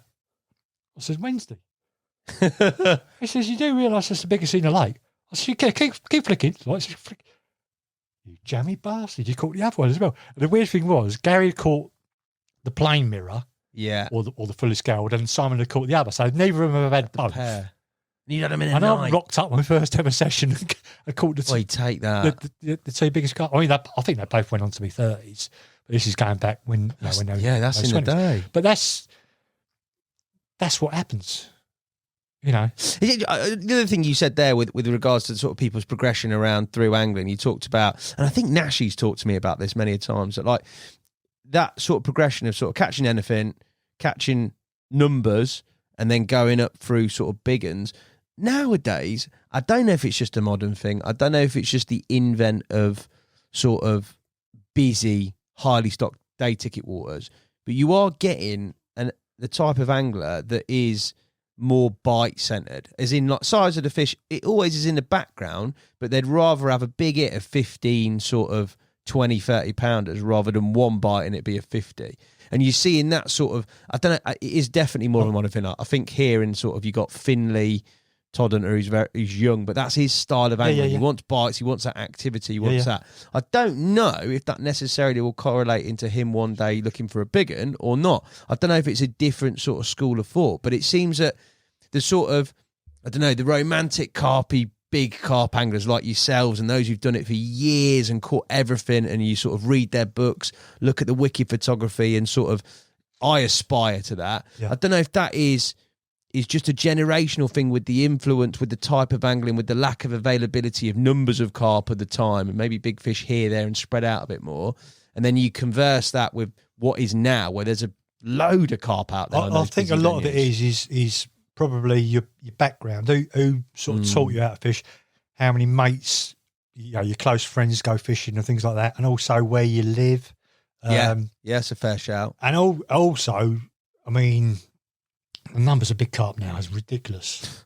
I mean, I can remember fishing Brasenose a couple of years after it opened, and it was mostly doubles and 20s. And now it's just 30s after 30. I think it's done a 50, isn't it? So it's just ridiculous. Mate, it's mad when you think about it.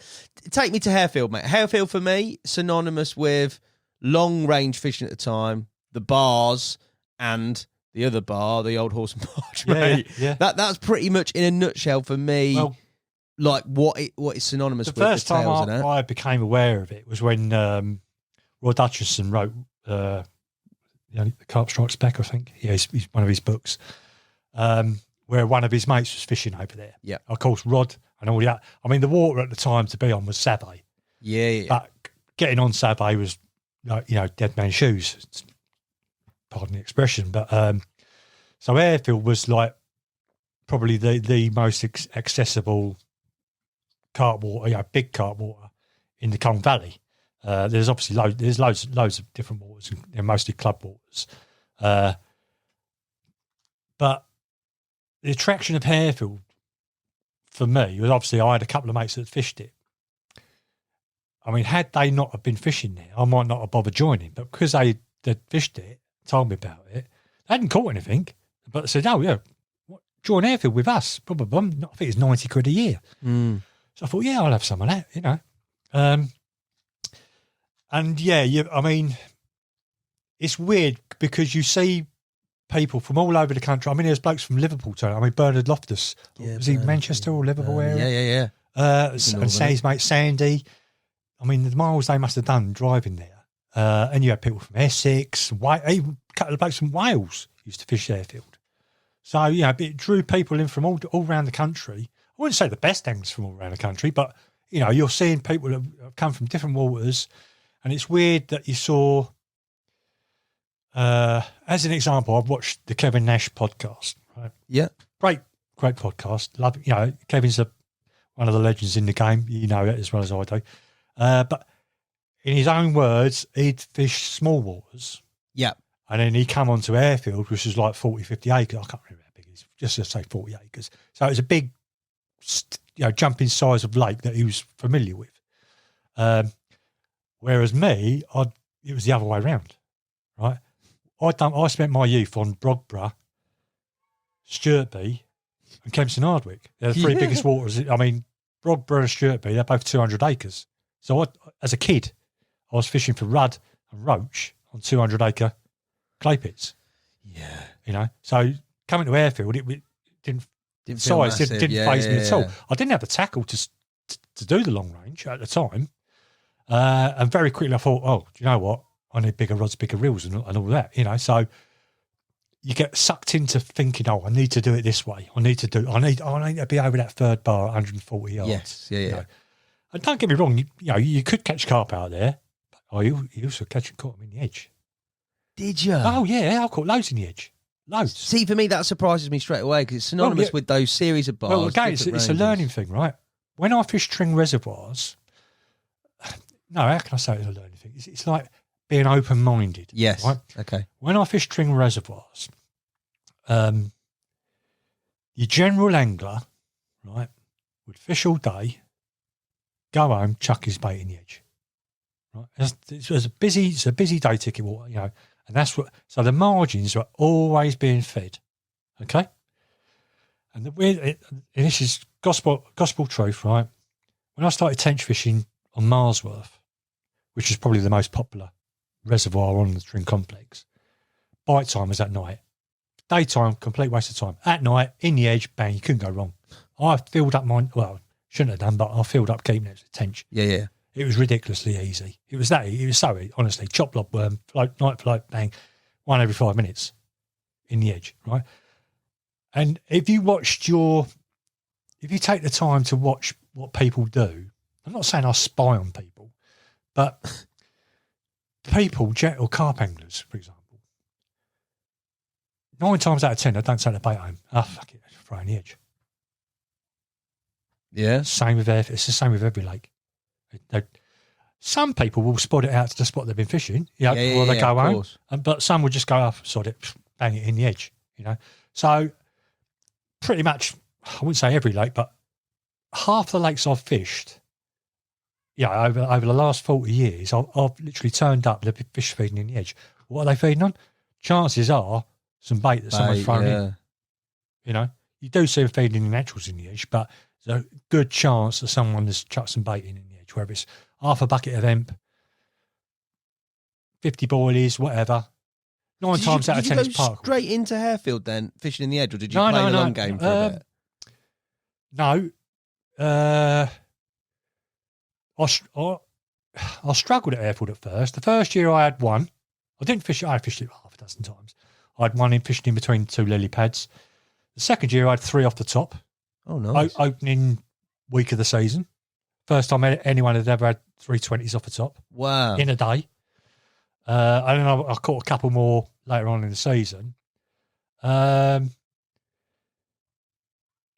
And then I sort of like, as you do, you get sucked into fishing further out.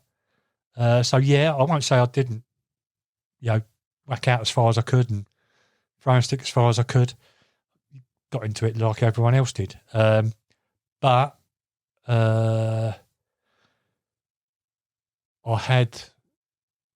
doubled up on the 3 biggest in Harefield.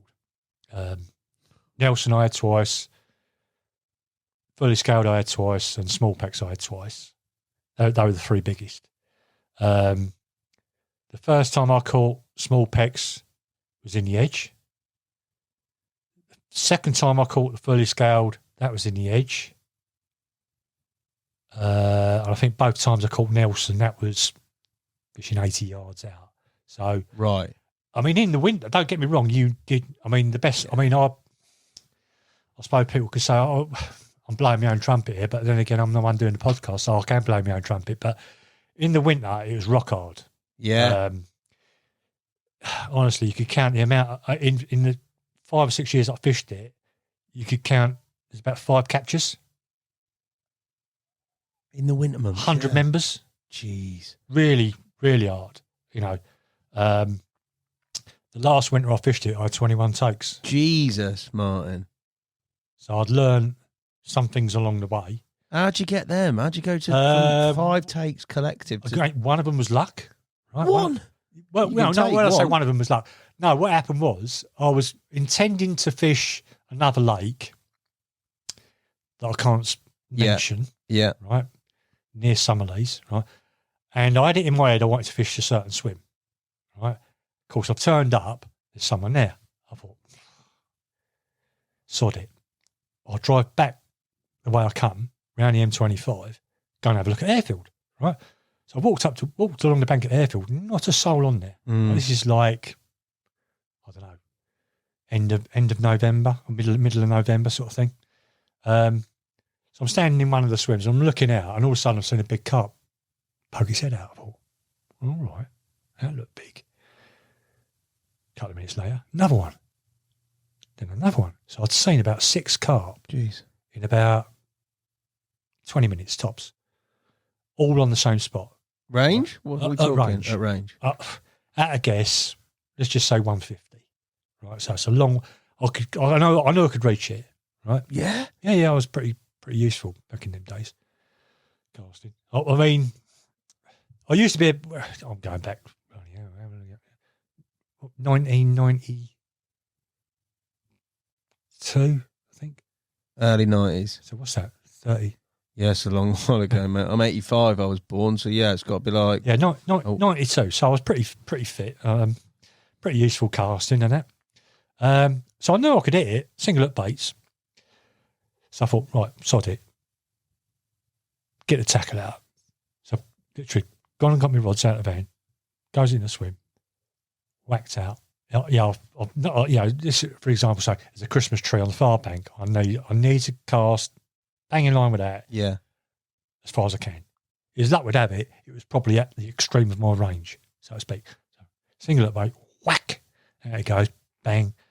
Now and this is a fault that many people do, is they pull back and feel, they either want to hear a thud, boom, oh yeah, that's rock hard, bang, I'm happy with that, or whatever. Or they pull back, feel for oh yeah, bum, bum, bum, bum, oh that feels nice, right? Totally wrong, right? You're pulling back. I mean, as an example, they show on that spot. That's where you want to. You don't want to pull back 6 foot or 2 foot. Yeah, okay. You want to be bang where they are, right? Your rig needs to be presentable, pretty much where it's fishing, where it's landed. I'm not saying within, you can pull it back a little bit. And this is what I'm getting to get to. Like, so what I used to do, having fished lakes in previous past, you learn how to fish silt, right? Or how to fish silt a bit more effectively, right? Now I knew it was well over the 3rd bar, right? This spot where they're showing. It's probably closer to what we call the 4th bar, which is like bang in the middle of the lake. Yeah, long. 180 sort of thing. So anyway, I've cast out, and what I used to do was put the rod butt against my head. Right. Yeah. So and just gently lean back and pull. right? And I'm doing it really slowly. All I want to do. You fishing a pop-up? Fishing a pop-up. Okay. 4 ounce lead or 4.5 ounce lead, yeah. And all I want to do is pull that lead out of the silt, right? So as soon as it goes, stop. That's it. Yeah. I've literally unplugged it from the silt. That's all I want to do. It gives you a sense of what that silt is as well. Now that silt was probably closer to clay than silt. It was more like casting into hard butter. Okay. Yeah, as soon as you felt it, that was it. It wasn't like it wasn't a glide or nothing. It was just like literally, I'm out. Put the rod down, that's it. Right. Honestly, 21 takes. The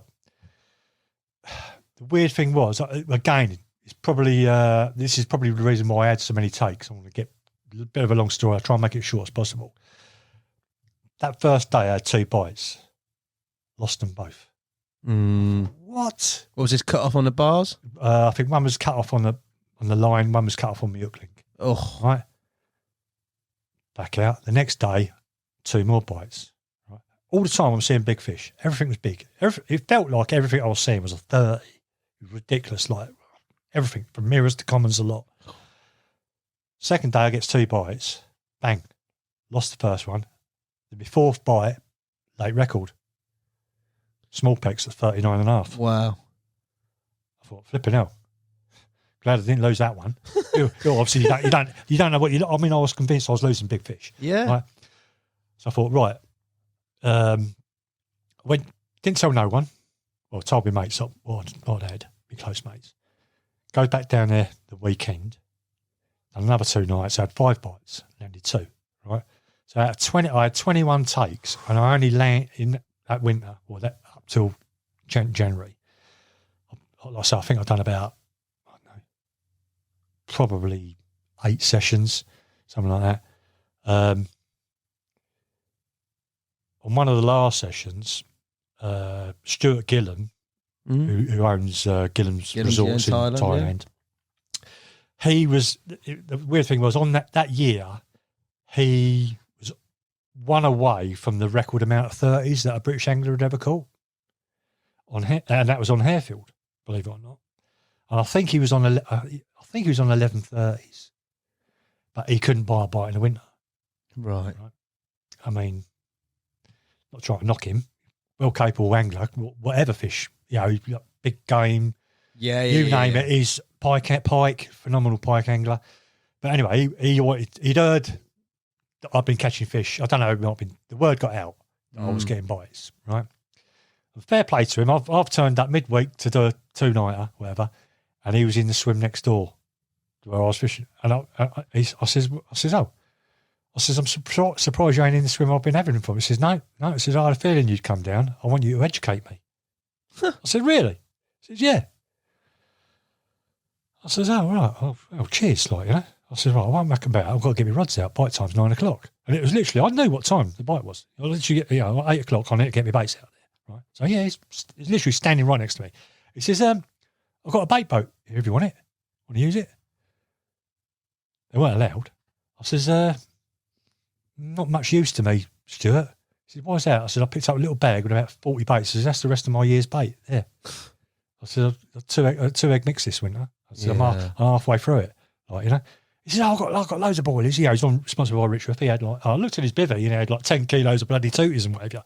I bought them up. But I said, no. I says, to be honest, Stuart, I says, I probably could catch using that. Well, I says, but I'll stick to what I'm doing, because I know what I'm doing is works. Yeah. Right? Yeah, fine, you crack on, right? So, showed him the rig, the bait, whatever. He said, right, stand back. Whack! He's gone, fuck me, that's a long way, yeah. I ain't let the water. I said, oh, no, I ain't in the water yet. Right, done the same thing, pulled it back. Yeah, that's right. Another rod, 2 rods, right? Out okay. He's gone, fuck me, that's a long way out. I said, you could have got a lot easier with a bait part. I said, yeah, but I know what I've landed on. I said, and I know the way I've pulled it. I said, I bet you pulled back for gravel, didn't you? I said, yeah. I said, no, silt, all day long, mate, silt. So anyway, I'm chatting to him. We've both had a cup of tea chatting to him. This is within an hour of being there. And standing by beside my rods. All of a sudden, one of my rods starts shaking. And I looked at it and thought, that's a bite.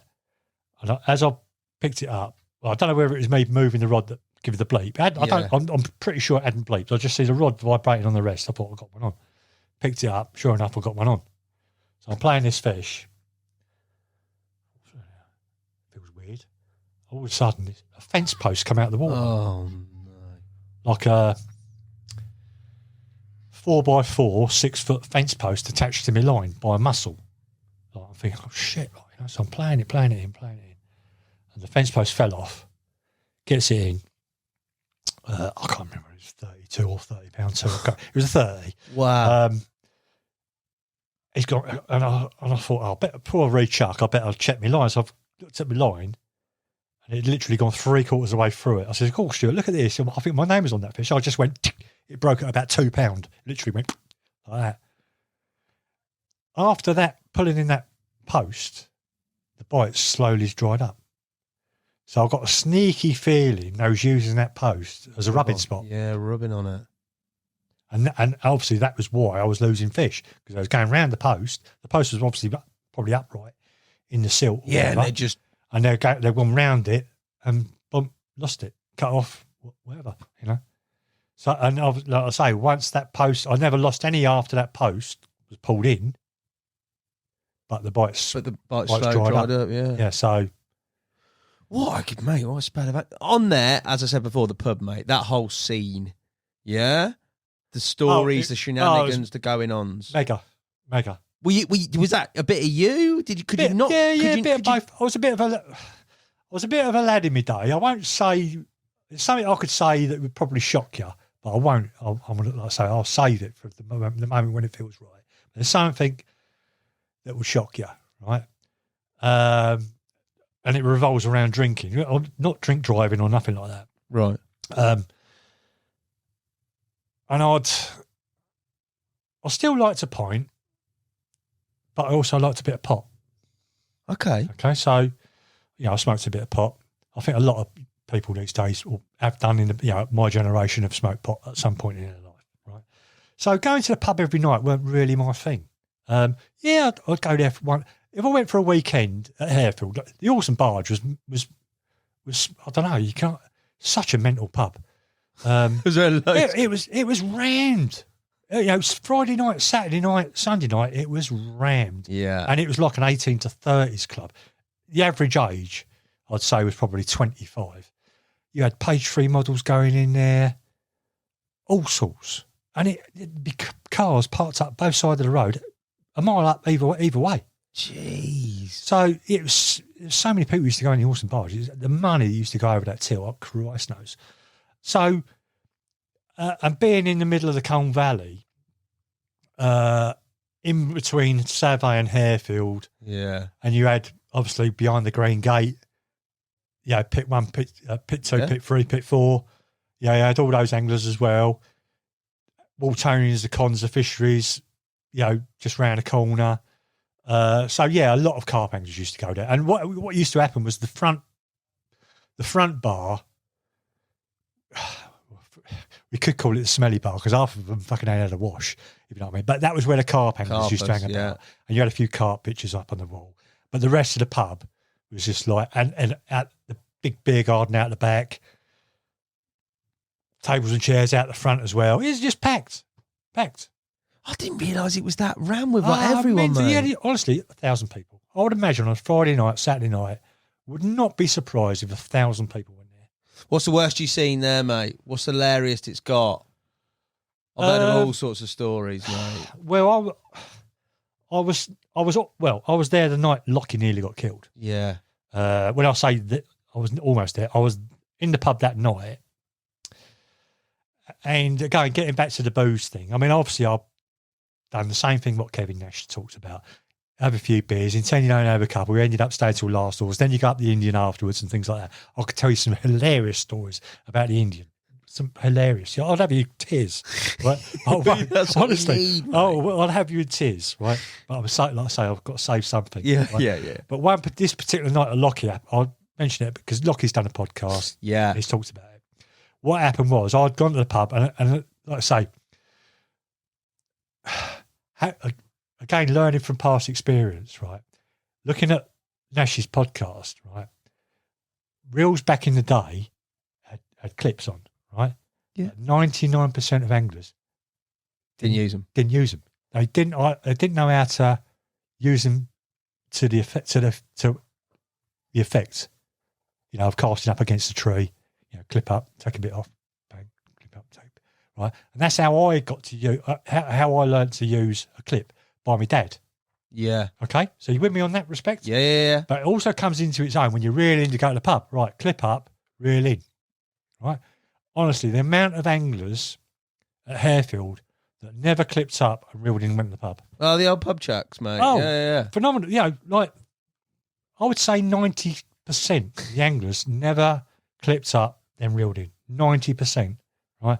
And there was coming back proper pub chucks, didn't know where they was landing. Yeah. Honestly, but they call now and again. I mean, when all said and done, single hook baits. It doesn't matter where it's there on its own. You've got a chance of catching it. But me being me, you've got to keep some things. Yeah, a bit of an edge. Yeah, if you think you got an edge, you got to keep some things quiet. And that was sort of, you could say, a little bit of my edge. So when I used to go to the pub, I used to clip up, really. Ready for put a fresh bait on. Don't wait till you come back to the pub to do it. Put a fresh bait on, put it up against the bivvy, and then go to the pub. But I used to like to coming back before it got dark. Right? Obviously, in the summer, you can stretch it to like 10, 10:30. Yeah. So I used to I'll have a couple because I don't like hangovers. I've had plenty of my time. They're horrible, So hence why I probably got into pot because I never ever had a hangover smoking. I never used to get stoned. Right. Just a couple of puffs, a couple of joints, and that's enough, So I used to go there and have a couple of pints. If I went to the pub 10 times a year, I probably only went to the curry house I only stayed all night 3 times. Right. The rest of the time, I'd go back 10 o'clock. I'd have a couple of pints, whatever, 3 pints, go back to the lake, cast out before it got dark. On Lockie's particular night, I can remember it well, right? I was fishing the second one in the gate, which is literally 150 yards away from the pub. You can hear it. You can hear all the noise from the pub out the front of the pub. It's literally 150 yards. That must be a swim with people coming back. Oh, yeah. Walking past you, bumping into your bivvy. Because it's a few tight swims as well. Yeah. So anyway, I'm fishing like 2 in the gate. And I've gone back and I could hear it. I think, I could have had another pint. Or I could even leave them here and go for a pint. Leave them out. Yeah. No, I wouldn't do that. I mean, if Dougal caught you doing that, bomb you off. Straight away, really? Oh, yeah, Dougal. No messing with Dougal. He'd have you off. I know people that had been caught, 50 yards away from their swim, bunk you off. The famous Dougal. Yeah. He don't take no prisoners. Big old unit as well. Yeah. Flip me, strong as an ox, mate. Back in the day, he was proper. Handy as well, no? Yeah. He's like a one-man working party. Yeah, you know what I mean? I've seen him pick up trees. Well, say tree branches that are blown off, cracked, 30 foot long, as thick as your thigh. He'd pick them up with one hand and drag it up the path on his own. Yeah, I wouldn't mess with Dougal, mate. I'd be lunch. Anyway, this particular, get back to this night, I can hear them all laughing and joking and what have you. And there was two old boys that used to do the party trick, i.e. put a sheet of paper in their arse and let off like cheap Chinese fireworks out the cheeks of their arse. So all I can hear is like these fireworks, these rockets going off, I thought I know who that is. Yeah. One's called Len. I can't remember the other one. Jonathan Burko. I can't remember. I'm going back 30 odd years ago now. And all of a sudden, and I could tell must have been a couple of hundred people. This is like after last orders. You can imagine it like the pub's pulling out and you got 2 Herberts like that letting fireworks off. So everyone's laughing and joking. All of a sudden I've heard like this motor. I can only describe it like, like dirt bikes go up over a jump. Yeah. You can hear the engine revving. If they are 9 times out of 10, it will overspin because there's no traction on the tyres. Yep. So you hear it was a car, right? I've heard this car. It come over the canal bridge, right? I could hear it. As soon as it happened, I knew what was happening because I used to go scrambling with my dad. And when a bike's over rev. Yeah. I've heard this car go. I knew it was a car. And all of a sudden I heard like a big, massive, like scrape of metal, like, you know. And I thought, and I've heard fucking this bump, and it all come to it all went quiet, like, and then it all went noisy again. I thought, fucking shit, something's happened here. Something seriously has happened, like, you know. Anyway, I thought, and honestly, it went fucking quiet. I thought, fuck it. So I left my rods. Yeah. I didn't want to walk too far, but I've gone out to the road, and I knew something. I thought, I ain't going to have a look. I'm not going to look. Because something had seriously gone on. Yeah. Right? I didn't know until the following morning what had gone on. But basically, this car's come over the bridge, gone airborne, come down, lost control, mounted the pavement. That's right, on the pavement, wasn't it? Sent Lockie 30 yards in the air. It's like a skittle. Bang, he was. How he survived, I don't know. But what had happened, I won't say, well, you probably heard it was Dougal, but basically, this bloke's got out of the car all cocky, and he got his head pummeled in. He got battered, right? When the ambulance turned up, they looked at Lockie and they looked at him and they deemed him more of a necessity to get to hospital. So they took the bloke to hospital before they took Lockie. Yeah. Right? Now I went up, visited Lockie. I don't know if it was the day after or the following weekend. But I went to see Lockie in hospital. And he's bright and cheerful. He's always cheerful, Lockie. But he showed me the X-ray, and it was like scaffolding, flipping hell. I said, flipping hell, mate. Some work there, boy. Some work done there. I'm glad I didn't go over when it happened. Some part of me wishes I did, but I'm really glad I didn't go and have a look. What use are you going to be in that situation? Well, I'm not going to be any use. No. But I heard it. I knew something serious. I mean, Lockie was the only person hit. 200 people. I think he'd just gone and started to walk back to the lake. He thought, I saw this, I'm going back to the lake. And I think if that card hit it's fake, 20 people. If it had hit 20 people, someone would have died. Yeah, mate, that's fake, mate. Something that geezer was doing 70, 80 mile an hour. So, yeah, that's Harefield. And the funny thing was, the geezer hadn't been drink driving. He was just, like these Herberts that race around the streets. I mean, you probably get this now. It's all drifting, isn't it? They go up to find some car park and they go drifting for burning their pound notes in rubber, like, you know. Yeah. So, fair dues, mate. So I've got a few untold stories about Harefield. Some real funny ones. I've got three. I could have you in fits of laughter. I mean, like, going back to the Frank Warwick book, I think that made Frank's book. He could have wrote tutorial type book, but that is Frank. And you've met Frank a few times, but that is Frank. He's got loads of funny stories. 100%. So there's no doubt some were going to go into that book, and fair play, you put them in there. You need to do the same, mate. But what's nice from my point of view is that everything that has been talked about or sort of disbanded through sort of generations, when you look back at those iconic times, seems to have a grounding in truth, mate. Like, it was that mad. Yeah, because now we're a bit older, we can talk about it. The good thing about Harefield, like I say, I joined probably right at the prime time when it first went syndicate, because it used to be like you could buy a ticket and fish Rodney Meadow and everything for 70 quid, and then they split it up to syndicates. And I joined the first year Harefield went syndicate, and it's 90 quid. And when I say I caught the biggest carp in there, put it this way, when I went there, the lake record was 38, but that carp died. Right. I think it might have died the year I joined. Yeah. I didn't catch it.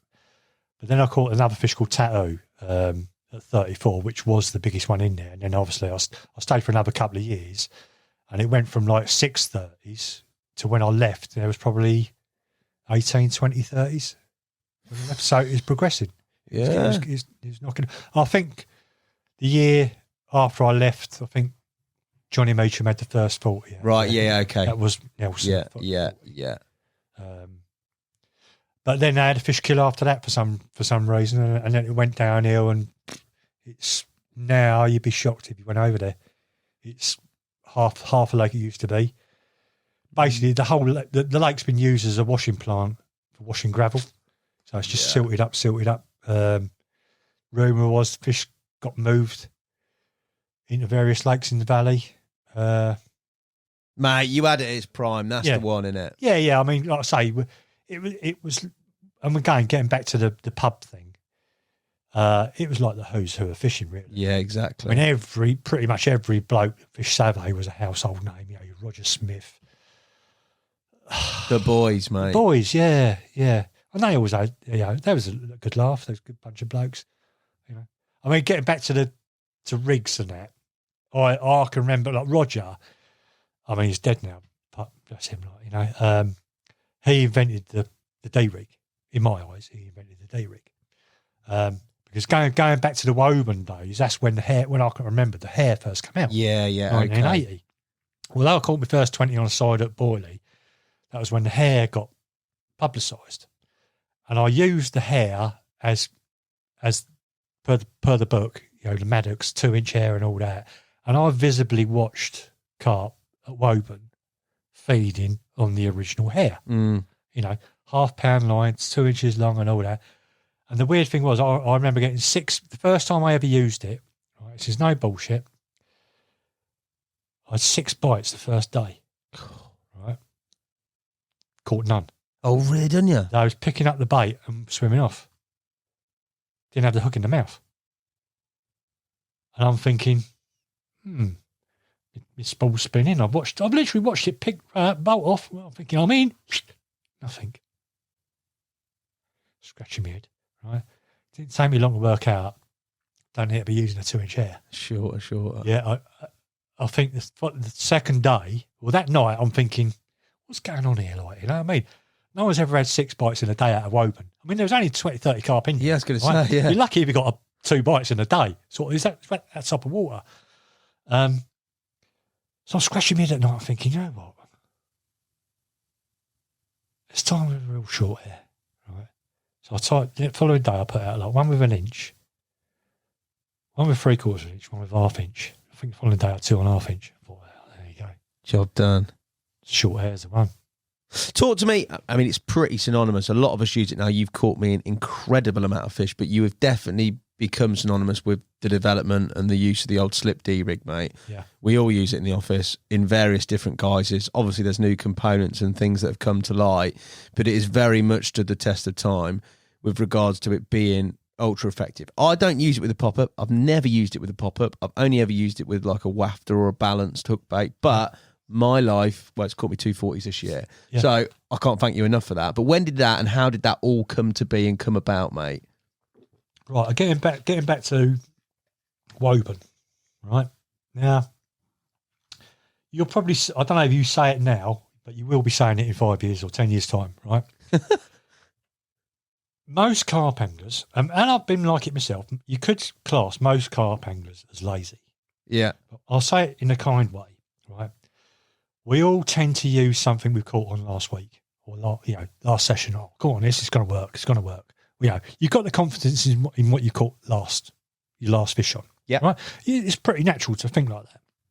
Now, with kids or with the younger generation, I'll give you a prime example. Right, one year we was doing these kids fishings over at on Brasenose, right.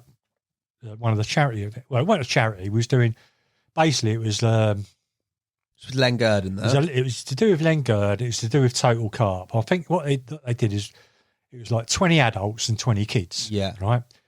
And the idea was to catch them all a PB. When all said, so you got a kid for 48 hours. And their parents come as well, Yeah. And we was all fishing Brasenose. And the funny thing was, I think the first fish that come out, tell a lie, wasn't the first fish. I had the first fish out on a bit of plastic corn. I caught a couple, and all of a sudden, I think Dave Lane was a couple of swims up. He'd had one on a zig, back, I'm going back a few years when they weren't sort of super popular. They was known about. Anyway, because kids being kids, you can't, some of them you couldn't keep in your bloody swim for 10 minutes. They're all like, they're off down the bank looking who's, someone's caught one, their mates, whatever, Anyway, before you know it, all these kids, we need to be putting zigs out. We need to be putting zigs out, right? So, again, adults being that lazy, for want of a better word, we'll keep the kid happy, we'll put one on a zig, So, what happened was, you imagine you got, you've been, I don't know if you've been to Brasenose, but it's on the road banks, one long bank, you got probably, if you're in the middle, you probably got 10 people that way, 10 people that way, sort of thing. Like, at least 8. There's 16, it's got to be 16 swims on that bank.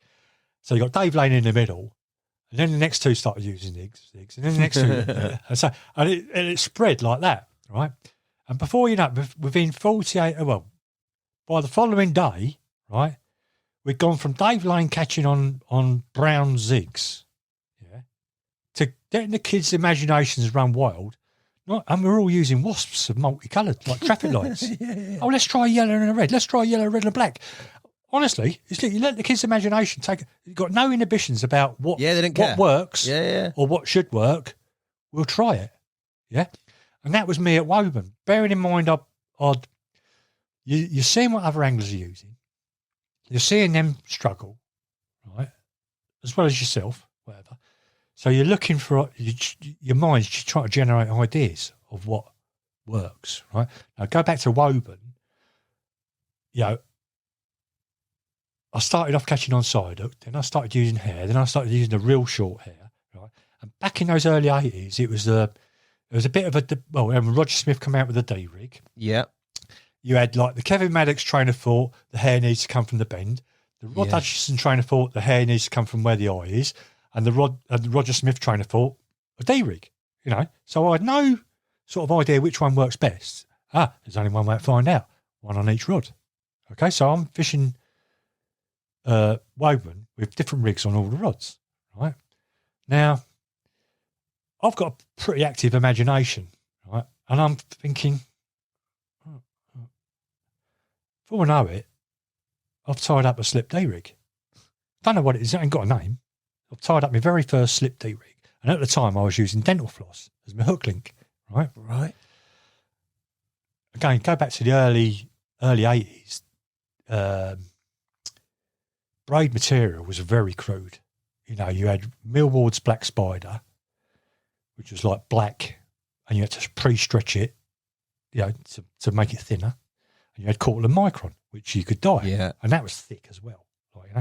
And I thought, so I tested some dental floss. Johnson & Johnson dental floss breaks at £11. I thought, that's good enough. I'll try that. Yeah. So I started using dental floss. I also started using something that someone else showed me at the Stanton Arcot over Oxford, which was 3 bits of 2.7 Bay Pearl online. Yes. Together. Caught a lot of fish on that. I love that. If you were stalking in clear water, that's the one to use. 3 strands. 3 strands of £3 line or £4 line. Can't go wrong. Anyway, going back to this, I've caught a few fish on this slip D rig. So I've caught a few fish on that. Also, what happened at Woburn, it used to be, apart from the margins were generally clear, but out in the pond, it was weedy. Okay? Right. But I used to see fish showing out in the pond. So you cast out, fucking weed. Like 3-4 foot Canadian weed, right? And that's where I come up with using the snake rig, which is basically I was using 3 foot hook links, 4 foot hook links. Right? Yeah. So imagine like from the lead, 4 foot up, to a pop up on the hook link, back down to your split shot, back up to another pop up. So he's using 2 pop ups. So you had a double effect of like 2 visible baits. Yeah. Yeah, but only one of them moved. One was anchored by the lead. Fixed, by the one lead. Moved. So that's where I come up with using the snake rig.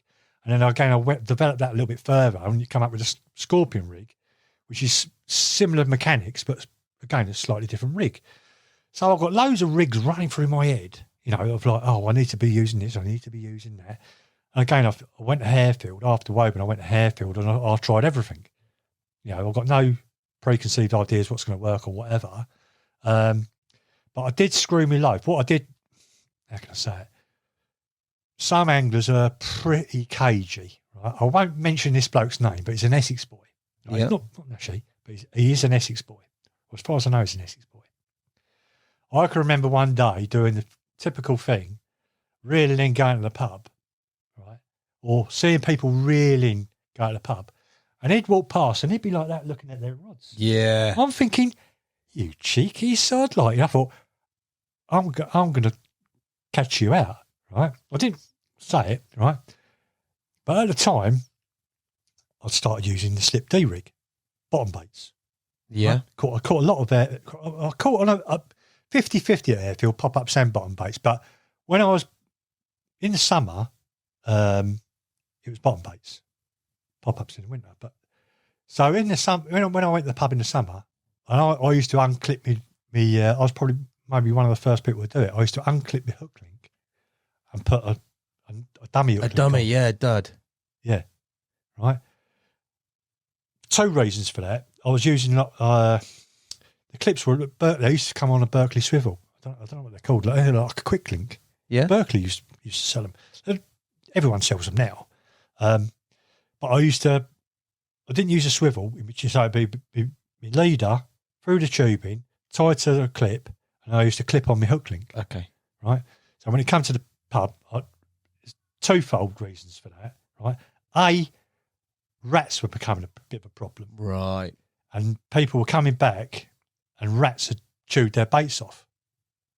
They've crawled up your rods, and if you got them tied into your reels, they'd have a them. go, yeah. You know, and that's why, again, things get developed, right? That's why I went to nude blanks, never had duplon. People are getting duplon chewed up. So I went, right, I was probably the first angler to do that. Total nude rods. Blank, stainless steel butt, that's it. Total nude rods. Yeah. Get nothing chewed off or nothing. So, getting back to this Harefield incident, my mates were fishing the other bank. I thought, what I'll do is I'll reel in early, walk round, have a chat with a few people on the road way around, and then pick them up and we'll go to the pub. So, done the old dummy hook link thing, right? This is no word of a lie. This bloke was fishing the next swim, right? I'm talking about. I says, I'm off to the pub. I'll see you over if you're going over. Yeah, right. See you. Right, off you go. Right. I walked up round the other bank. He went to where I was chatting. Yeah. All of a sudden, we're looking dead. I'm dead opposite, right? I thought, what's he doing in my swim? Use your binoculars, like. So I'm looking like this. He's literally like that. Looking at his eyeball. He's like, you couldn't have got any closer to my rigs. I just laughed. I said, it's a good job I put my dummy rigs on down here. He never got to know. If he would have been like, can I have a, I know what you if mean. he would have been like, you're catching a few mine, just show us what you're using. I would have showed him. Not a problem. I'm pretty open like that. I don't try and hide rigs, get them out, get them in my hand and hide them. If someone's there, they're there. That's it. That's there. But what I do normally do is like, look, Bob, just keep it under your hat. It could be a bit useful. So I've even I mean, I'm going to come out. It's either going to be, it probably will be this year. I've got a couple of rigs that literally about 5 people have seen, not been publicised or nothing. So I will do some sort of video, whether it's another podcast or for whoever or whatever. It will come out. I've got trust me. There's a couple of rigs up here that I have used. The good thing is I've tested them against what I call the standard slip D. Yeah. So I know it's a bit hard because since I had a heart attack in 2016. For those that don't know, my fishing has been a bit sort of up and down. When I say up and down, I do like going stalking with one rod. Right? Yeah. And obviously, when you're using one rod, you can't put three. You can't put compare, 3 rods. yeah. You can't compare rods. Yeah. And a lot of my one rod fishing is floater fishing as well. I love floater fishing. So again, I'm not using bottom rigs when I'm floater fishing. So knowing that I've told you now, I've got 2 or 3 rigs that have that are on the secret list. yes, I can compare it. They are as good, so you know they're effective. Whether they are more effective, I think it's a case of they are probably more effective on certain waters. Yeah, okay. And maybe similar on others. You know, again, getting back to riggy situations, that I think carp are more riggy when the water's gin clear. You think they're more riggy in the edge as well than out in the pond? Yeah, more riggy in the edge. Yeah, and again, more probably after they've been, because most, as we know, most carp get caught once or twice a year. Yeah. So everyone must have heard of the term the clubbing season. You know, springtime. Yeah, fish ain't been caught. Certain fish ain't been caught for 6 months or whatever, 9 months maybe in some cases. So someone come up with the term clubbing season. So when fishings are easy. So normally, as you know, springtime, early summer is when technically they haven't been caught. A lot of these fish haven't been caught, but fish that have been caught, can get a little bit riggy. When I say can get a little bit riggy, they, how can I say, big carp are generally greedier. So that it's sometimes the smaller fish that are a little cleverer. Yeah. Not the bigger ones. It's weird. I mean, I fished, talking about getting close to where we were talking about Summerleaze, the lake over the other side of the River Thames that I fished, it had 24 mirrors in there at the time, and they was very riggy. Been fished for numbers of years before I turned up. I'd seen every rig going, apart from the rigs I'd used. Right, no one had ever used a slip D rig there. No one had ever used a scorpion rig there, or the snake rig. But they'd seen everything else. You know? And getting back to the slip D, if you're one of the first people to use a slip D, you're going to reap the benefits of it. For you, I haven't, to be honest, I've not seen it tail off on someone. I know where it's been used by a number of anglers for a number of years, and it doesn't seem to be tailing off captures. So long may that continue. I can keep tying them. Yeah, yeah. Well, I still use the stack. Well, getting back to the Waterside Common, no, I had that on a bog standard slip D. Bog standard slip D. What are the components for you? What are your? Because obviously you've come up with it, but in terms of what is now available and what it looks like to you, if you're going to use it, you've said there you can use it with a pop-up, you can use it with a bottom bait, you can use it with a wafter. Anything. Component-wise, coated braid? Yeah, I prefer coated braid.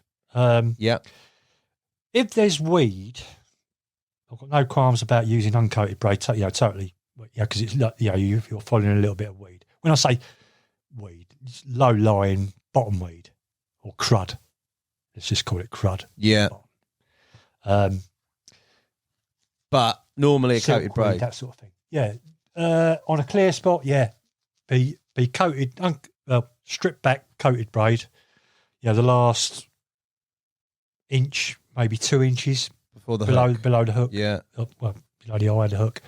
And obviously the D has got to be supple. That's the important thing. The D. That D, the suppleness of that D, obviously with a stripped back section and it having that movement, where do you like that? Does that D vary in terms of where it terminates? Level with the barb, level with the point, further round? Does it depend on the hook bait, or are you're almost going into the secret rig? Oh, the secret. I want to go in the secret rig, mate. Right, no, standard slip D. I like it parallel with the barb of the hook. Yeah, or it's barbless hook parallel with where. I mean, you can take it right to the extreme before it wants to flop over. Yeah, Again, going back to, I know you like using it like the multi-rig style, where you can change the hook. Yeah, as long as you know yourself, as long as that D's, it will cast out. It won't. As long as you've got tubing on it, it won't slip. I put a bit of shrink tube, mate, and it holds it pretty. Yeah, it won't slip. Now, I have used it multi-rig style, such, but the reason I prefer to use it tying the with a knotless knot to fix it, is because now and again you'll fish a water that's weedy, and sometimes you get a fish that's weeded up. You got to go, right, I ain't getting no of this. I'll put the rod on the rest, and just see if it moves on its own. 9 times out of 10, they will move. You know, they're just wedged because you're pulling them trying to drag them into a wall of weed. You relax the line a lot. 9 times out of 10, they'll find their own way out and start moving again. Yeah. Right. Now with the multi-rig style, the moment you hook a fish, yeah, that bait is pulled to the eye. That ring is pulled all the way to the eye. Right. So now, technically, all right, you've got it in the bottom lip, but now technically you're fishing what we used to call the swimmer rig. Yeah, with it. Which is like a ring bang against the eye of the hook. Yeah. Now with a carp, you bearing in mind you're going to put that rod down, slacken the line off totally, right? If you've got a multi-rig, that's got the capacity to suck and blow. Because that bait is literally maybe just on the edge of its lip, hooks inside, the bait is just on the edge of its lip, it can suck and blow. And knock it out, potentially. The possibilities are there, as we know, right? Now, you must have used the slip D as I tie it. Yeah, not fixed. Now, as you know, after the fish you catch, that bait and the D slipped way beyond the eye. Yeah. There's no way they're going to be able to suck that bait in. If that's been blown out. Yeah, the bait's completely separate. That's been totally blown out, and that D's totally separated, gone over the eye of the hook as well. There's no way they can. So, for a weedy water, the original slip D with the knotless knot all day long. On a busy water or waters with no weed, then fine. Yes, the way you do it, totally fine. Totally fine. It's a mega rig, mate. It's definitely, mate. As I said, it's caught me loads. I can only thank you for that. I'm interested. The old secret one's coming out, mate. Well, that's going to be a bit of an insight. But you've always been that. Like, it's your mindset, isn't it? You've always. I'll tell you now. I've had trouble going to sleep. Yeah. Yeah. Well, ever since I got into carp angling, I've always been thinking about rigs, tackle, or bait. Now, honestly, sometimes I go to bed, I'm thinking about bait, and I swear blind halfway through 5 minutes, I'm thinking about rigs, or I'm crying out loud, I can't get to sleep, and it's no word of a lie. I've had to learn to sort of manipulate my brain so I can bloody go to sleep, switch off, yeah, so I can switch off. Yeah, the good thing is I've mastered the art of switching off, and I don't. It's nothing to do with pot because I don't smoke pot anymore. But I've developed. There's some items of tackle that I've developed that I won't go into. But I mean, the very first item of tackle that I had someone make me before anyone else ever thought of it was what we call a satellite needle bar. Right. Back in the days when we used to use needles and monkey climbers. Yeah, monkey climbers. I come up with the idea of using a bar so you could turn it and you could move your needles that way so they perfectly match your rods. It had two stainless steel spikes in the end so you can put them. So everything was lined up. That was the very first thing the very first carp angling product idea I come up with. Right? I kid you not, within fucking 2 months of me, well, within a couple of weeks of me showing my mates, yeah, my uncle wanted, I said, I've got a couple of mates want one. You can, yeah. So my uncle was like he could make anything. Yeah, he was one of those. His job was what they call a gravure engineer, which was basically a colour printing engineer. So he used to do all the men's magazines back in the day. Yeah. TV Times. Yeah, he used to work for Rupert Murdoch. Not Rupert Murdoch. Robert Maxwell. Yeah. I think that was his name. Maxwell. I know who you mean. He made a mysterious death or something. That's right. Done away with the pen. Yeah, he worked at Sun Printers. In fact, my uncle and my dad, they were twins, right? They both were gravure engineers, and they both went round the world setting up printers. Like big style printers. I mean, they're like 30-foot tall, massive machines. And of course, with if something breaks, they've got to make it there and then. I think that's a feature of the generation as well, though, isn't it? Producing things, making things. Oh yeah, I mean, my dad made his own car. Yeah, mad. Yeah. In between looking after kids, going to work and all that, he used to restore Nortons, Triumphs, Vincents, and he also made his own. He made a sports car out using a Fiat twin cam engine. He used to go like a bat out of hell. You just mixed it with fishing genetics. I mean, I believe it or not, how can I say it? I nearly didn't become a carp angler. I mean, carp angler was just an accident for me. I could have been into drag racing. Right. I love drag racing, top fuel drag racing and alcohol and all that. I love it. My dad took me drag racing, Santa Pod in the 70s. I mean, I've seen all the old, if anyone knows anything about drag racing, the history of it, I've seen Don Gartlett's, he's called Big Daddy, Shirley Muldowney, the first woman world top fuel dragster. I've seen them all. I think I see the fastest car ever, and they banned it. It's called Vanishing Point. It was a rocket-propelled car, Santa Pod. They banned it because it was too fast. It didn't have enough braking area at the end of the runway. Geez. That's why they banned it.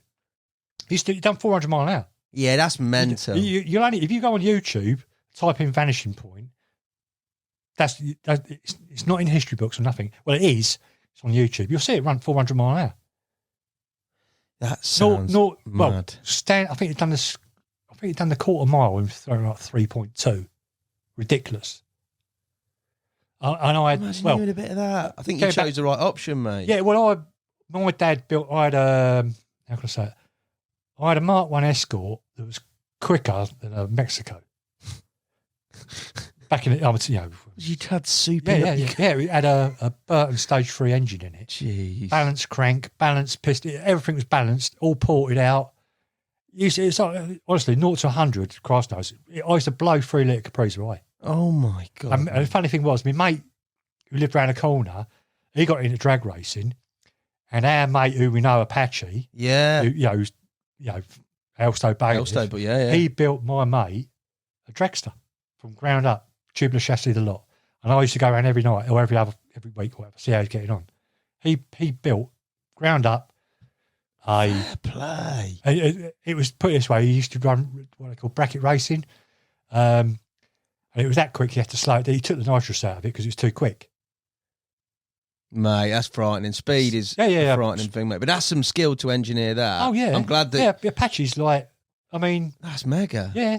Good angler as well, mate. Oh, yeah, he's a good angler. He did a video a short time ago with Sticky and caught a few on Elstow. Yeah, he's with Sticky. Before Elstow 1 got trained down. Yeah, he's good. Good old boy. I mean, like I say, I've known him ever since he moved to Luton. I've known Apache. Yeah. 30 odd. In fact, talking about accidents, I could have gone this way, or could have gone that way.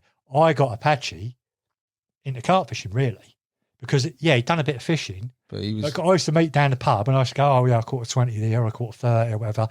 And he's going, really? Yeah. And then I said, what do you think I should use? I said, just buy a bag of tooties. Go down there, the old tooties. Bag of tooties. So he caught his first, probably caught his first 20 on a tootie or whatever. And then obviously me and my mates who developed our own baits at Harefield, Woburn and at Harefield. Yeah. I say, look, we've developed this, try this. So he used to buy our base mix and roll his own baits. Yeah. And off he went, mate. And he caught shed loads. Mega, mate. So Apache's one of these blokes, he's like a lot of people. You give him something to run with. Yeah, and he'll go. And he'll run with. And that's what he did. He's a good angler. Simple as that. He probably learned a heck of a lot at Elstow. Yeah. I mean, everyone who's fished there, Elstow, learned. They learned something. Definitely. And I learned stuff at Elstow. I won't say I didn't. A lot of it was, the amount of fish I caught on the slip day, ridiculous. The weird thing about Elstow is that I was a member for 20 years. And everyone, probably everyone that's fished Elstow has caught carp on corn, right? That was the Elstow thing. Fake corn or real corn or bit of maize. Yeah. Very subtle, size 8 hook, Bit fishing, innit? Yeah, bit fishing, what you call bit fishing. Yeah. I've done that. But because I was sponsored and could get unlimited bait, although I never did take the piss, what some people do, I felt obliged to use boilies. Yeah, I did catch them on corn. Everyone caught them on corn. But I felt more obliged to use boilies. And when I went with Richworth, I can't remember when I joined Richworth, but I felt obliged to. Of course, yeah, use. yeah. And I caught loads on Richworth, loads.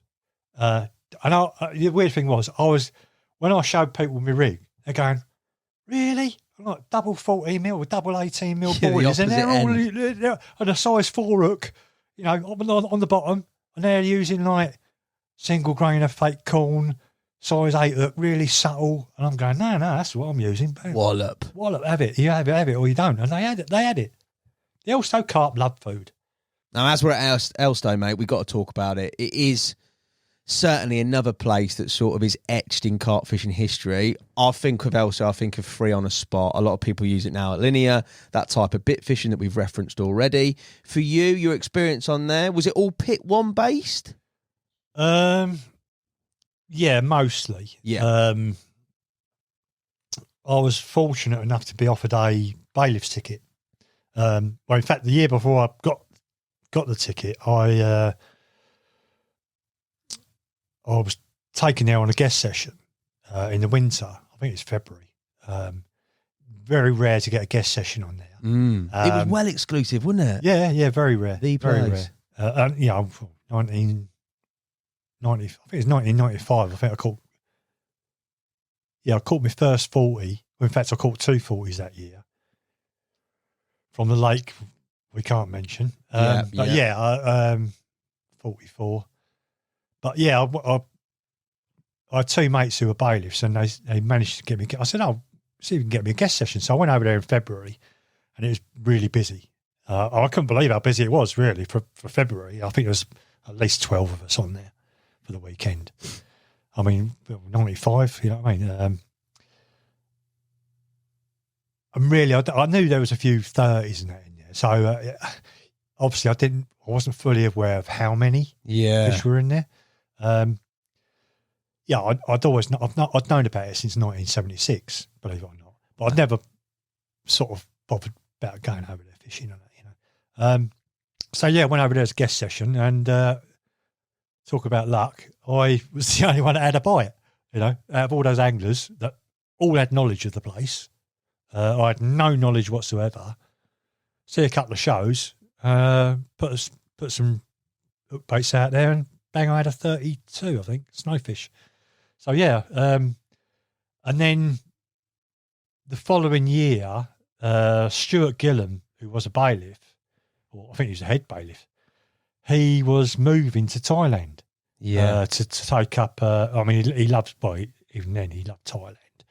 But he was into, Stuart Gillam, I don't know if you know him, but he's into all sorts of fishing, like big game. And he sold his scaffolding company and started up a offshore big game adventure type thing, making all sorts, So yeah, basically he moved out there. And the weird thing was, I went down there to Elstow to visit my mates, or visit and Stuart. And they was fishing the car park swim, and Stuart was really struggling on Elstow. And Stuart, he was a boilie man, right? Yeah. Like I say, one of the most successful people to fish Harefield. But he was with Richworth, and he used Richworth boilies, and to be fair, and he was struggling on Elstow. Yeah. Everyone else was catching, but Stuart, it weren't a bit of him, Anyway, I've gone down there for a guest session. I was chatting to him and having a cup of tea, and he was all sort of like doom and gloom, like, I can't buy a bite and all this. I says, "Oh, don't worry." I says, "You'll be ringing me tomorrow. Tell me you caught a big one." What happened? No. Yeah, he went and caught the biggest one in the lake. I can't remember what it was now. 40. It might have been 45. I can't remember now. So, and he said, "Thanks, Clarke. You bought me." I said, "Oh, I touched his rod. I think I touched his rod. Yeah, that's bring you a bit of luck." And he had the biggest one in the lake. So yeah, and I got on all right with Stuart, because obviously I've known him from Harefield. Yeah. And he said, "Look, I'm shooting off, mate." I said, "How do you fancy being a bailiff?" I says, "Well, yeah, if you can wangle it, So blow me down. He had a word with Len Gerd. I'd known Len Gerd because he's a Bedfordshire bloke. Yes, I know, famous really, old angler. And Len offered me a bailiff's ticket, so I was straight on there as a bailiff. So, you know, I didn't have to pay, which is a blessing in disguise. But obviously I had other waters as well. Yeah. The weird thing was, becoming a bailiff, I didn't feel, it just didn't sit right to take the piss, you know, to do a shitload of time. You know, I thought, well, this is a long-term thing. There's no point me rushing to try and catch everything out of Elstow. It just didn't sort of feel right, you know. And I thought that's what I needed. I needed a local water where I could sort of go and fish after work, you know, do a couple of hours after work. And it really suited me down to the ground. Obviously, I'd done a bit of time the first year just to, you know, and I realised, oh, blimey, there's quite a few 30s in here. So over the next sort of decade, it went from like 140 to, well, 1540s. It become proper big carp water. Yeah, exactly. It was the place, wasn't it? I think in its prime, let's just say 2005, 15 to 1840s, and probably 50-30s, half of them over 35. And like a mega strain of carp. Yeah, weren't they? yeah, Like, yeah. I mean, lovely. Dan Wildboar fished it recently. Yeah. He's put photos up, but he's shown me a load of photos after I've been on the bank with him. And those fish, especially in today's climate where there's lots of scaly ones, they are mega. Yeah, there's a mixture of everything. Yeah, in there. exactly. You got, well, obviously, in the 20 years that I was a member, a few got stopped, and obviously quite a few of them died. And there, you know, right in the very early days, there was a sort of big array of different fish. You know, you had big scale, you had what we call a levery crew. Yes. Which were the ones that had a few scales. There was a few pure levers. I think there's about, well, when I joined, there was probably half a dozen pure levers in there. There was also a few that just had one or two scales. They're the ones that So you had, you know what I mean? yeah, When you I had the think levery Elstow, crew. Yeah. Mega ones. Then you had the scaly crew, which were anything from fully scaled to you know, just random scales sort of thing.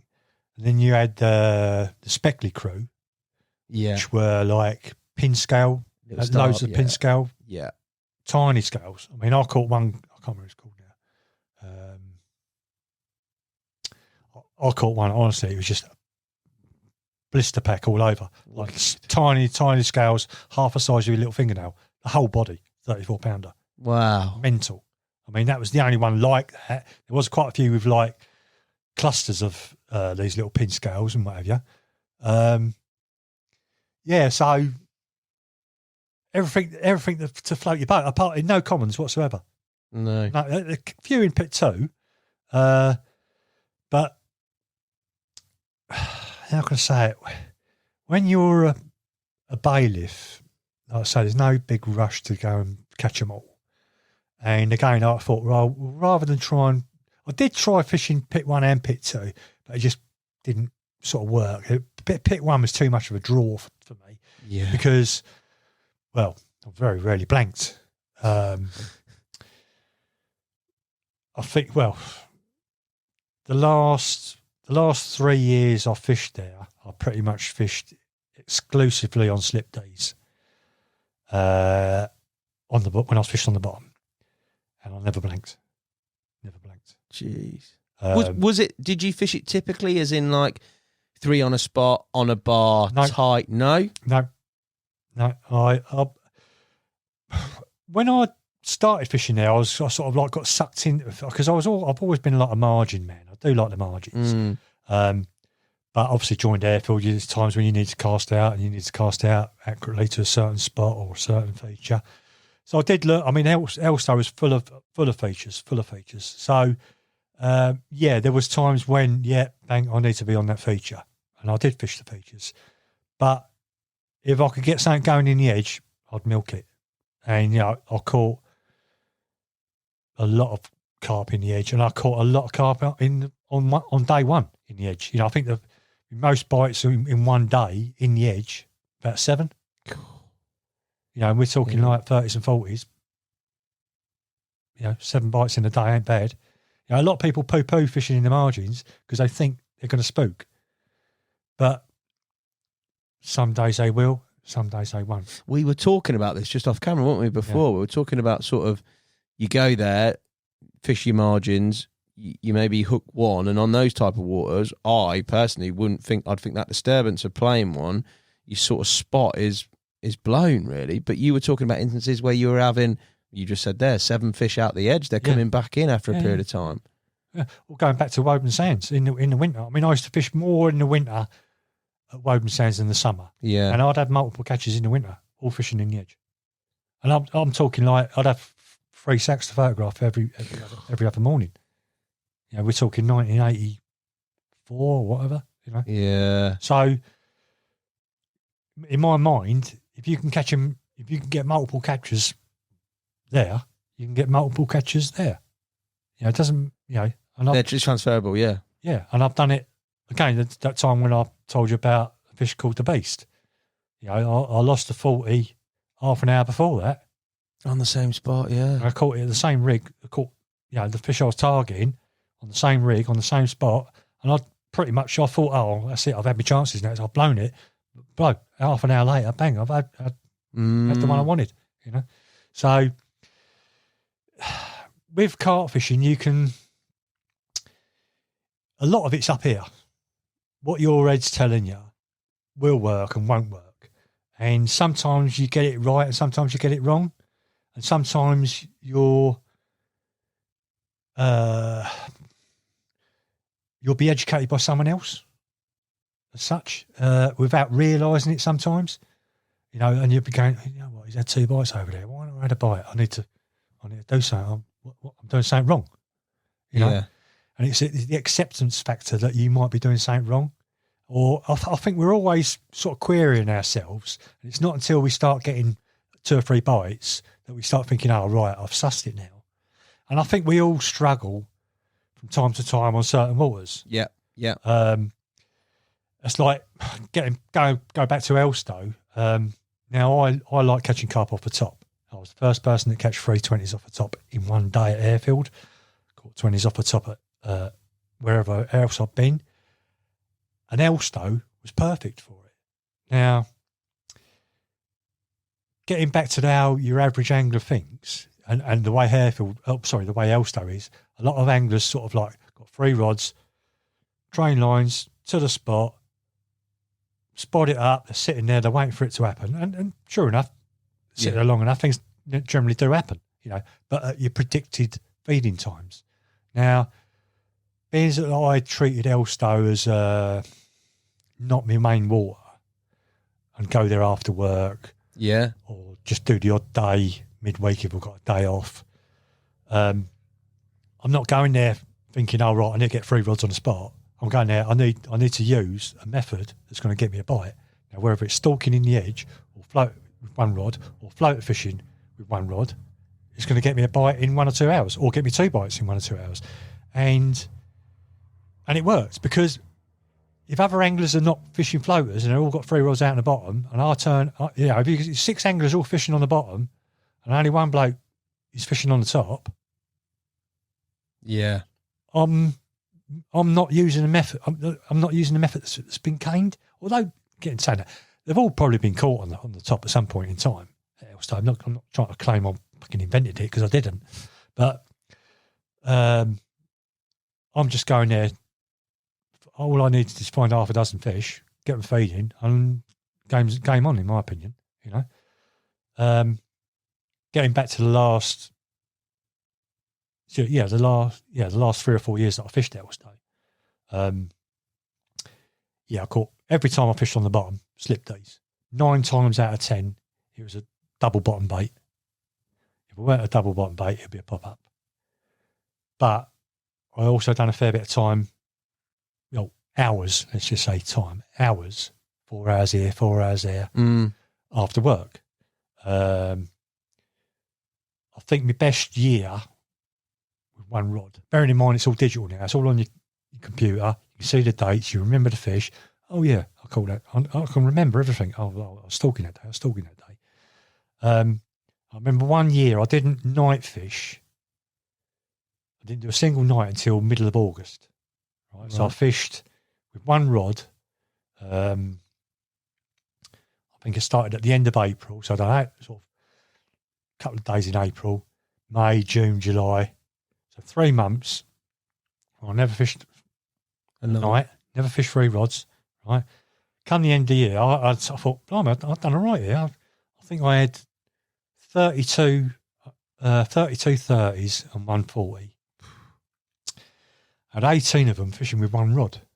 Wow. And 13 of them off the top. So I caught 13 30s fishing one rod off the top. Yeah, that's good. And that don't include the year I had a couple of 40s off the top. That weren't the year, you know. I had my PB surface at Elstow, bit 1. Did you? What, 40-pounder? 42 in February. Yeah. In February? Yeah. I had 3 that day. Well, 3 that morning. Joking. I was on my way home at 12 o'clock. So, yeah, it's one. Again, that's one of them things where right man, right place, right time. You know, I had nothing to do on the Saturday. I thought I'll go over there, see who's fishing. There's one bloke fishing there on Saturday on my rotor, because it's rotated weekends. He was up the other end where the wind's blowing. I think it was like high pressure, -1 at night, that sort of time of year. You know, I've looked first swim in the car, second swim in the car park, you stand on a real high bit looking down, and I could see all these fish about 6 foot under, 7 foot under. I thought, blimey, they look all right. And I thought, God, there'll be 20 carp here. And I'm talking 20 carp averaging 30 pound. Wow. You know, sitting like that, not moving an inch. I'm thinking, I bet you a zig would catch him. But zigs ain't a bit of me. You know what I mean? I have caught carp on zigs. Yeah. I thought, no, I'm going to come back tomorrow with my floater gear. Right? So I've watched the weather that night. Same thing, -2. First gets down there at 9 o'clock in the morning. Bright skies, not a cloud in the sky, a bit of sunshine coming up, frost on the ground. Went back to the same spot, looking down. It looked like they hadn't moved an inch. I thought, now. Catapulted 2 pouchfuls of mixers over the top. I think I catapulted 1 funnel web bag of about 50 mixers, bang on top of them as well. Just stood there, watching him. After about 10 minutes, one slowly came up. Took one. A couple of minutes later, another one. About 10 minutes, I've got about 5 or 6 fish, or 5 or 6 carp, having mixers off the top in February. I thought, right, that's it, game on, back to the car, got the rod out. Overcast, gently drew it back into the zone that I needed to be in, like, you know. I had it doubled in about half an hour. Not what I wanted, obviously, but goes back to the high bank, catapulted another pouch for it out. Yeah, still interested. Back round. But 2 or 3 casts later, bang. As it was funny, the good thing was a bloke was walking around with his kid, Viney. So he always remembers it. Jamie Viney. He was with his dad. Now he's like 30 years old. At the time, he was like 10 years old or so, like, you know. And bang, I fucking looked to 40, and I'm playing it, and I said, they see me playing it, so I've come down, netted it and weighed it. So this kid, what a fish to see, sees his first 40-pounder out of Elstow in February. Yeah. That's and then mad. off they go, and off I'm thinking, all right, result. Still having them. I thought, cast out. Half hour later, I had another one, 27. And then they drifted off towards the islands. I thought, you know what, I could chase them single rods. I didn't have a spot rod or nothing. I could have chased them. I thought, you know what, I've had my result. I've had an absolute belter, yeah. I had a quick look over pit 2. Those on the top, in the middle, where you can't reach them, with light gear, you know. I think I was on my way home at 12 o'clock. Mrs. says, "Oh, you're home early." I says, "Yeah, I've had a bit of a result." Oh, yeah, but a blind. Yeah, so yeah, I got no. I mean, going back to that Waterside thing, I would have had no qualms. I mean, I would have loved to have caught it off the top. But it wouldn't have fazed me fishing for a 60-pounder on the top.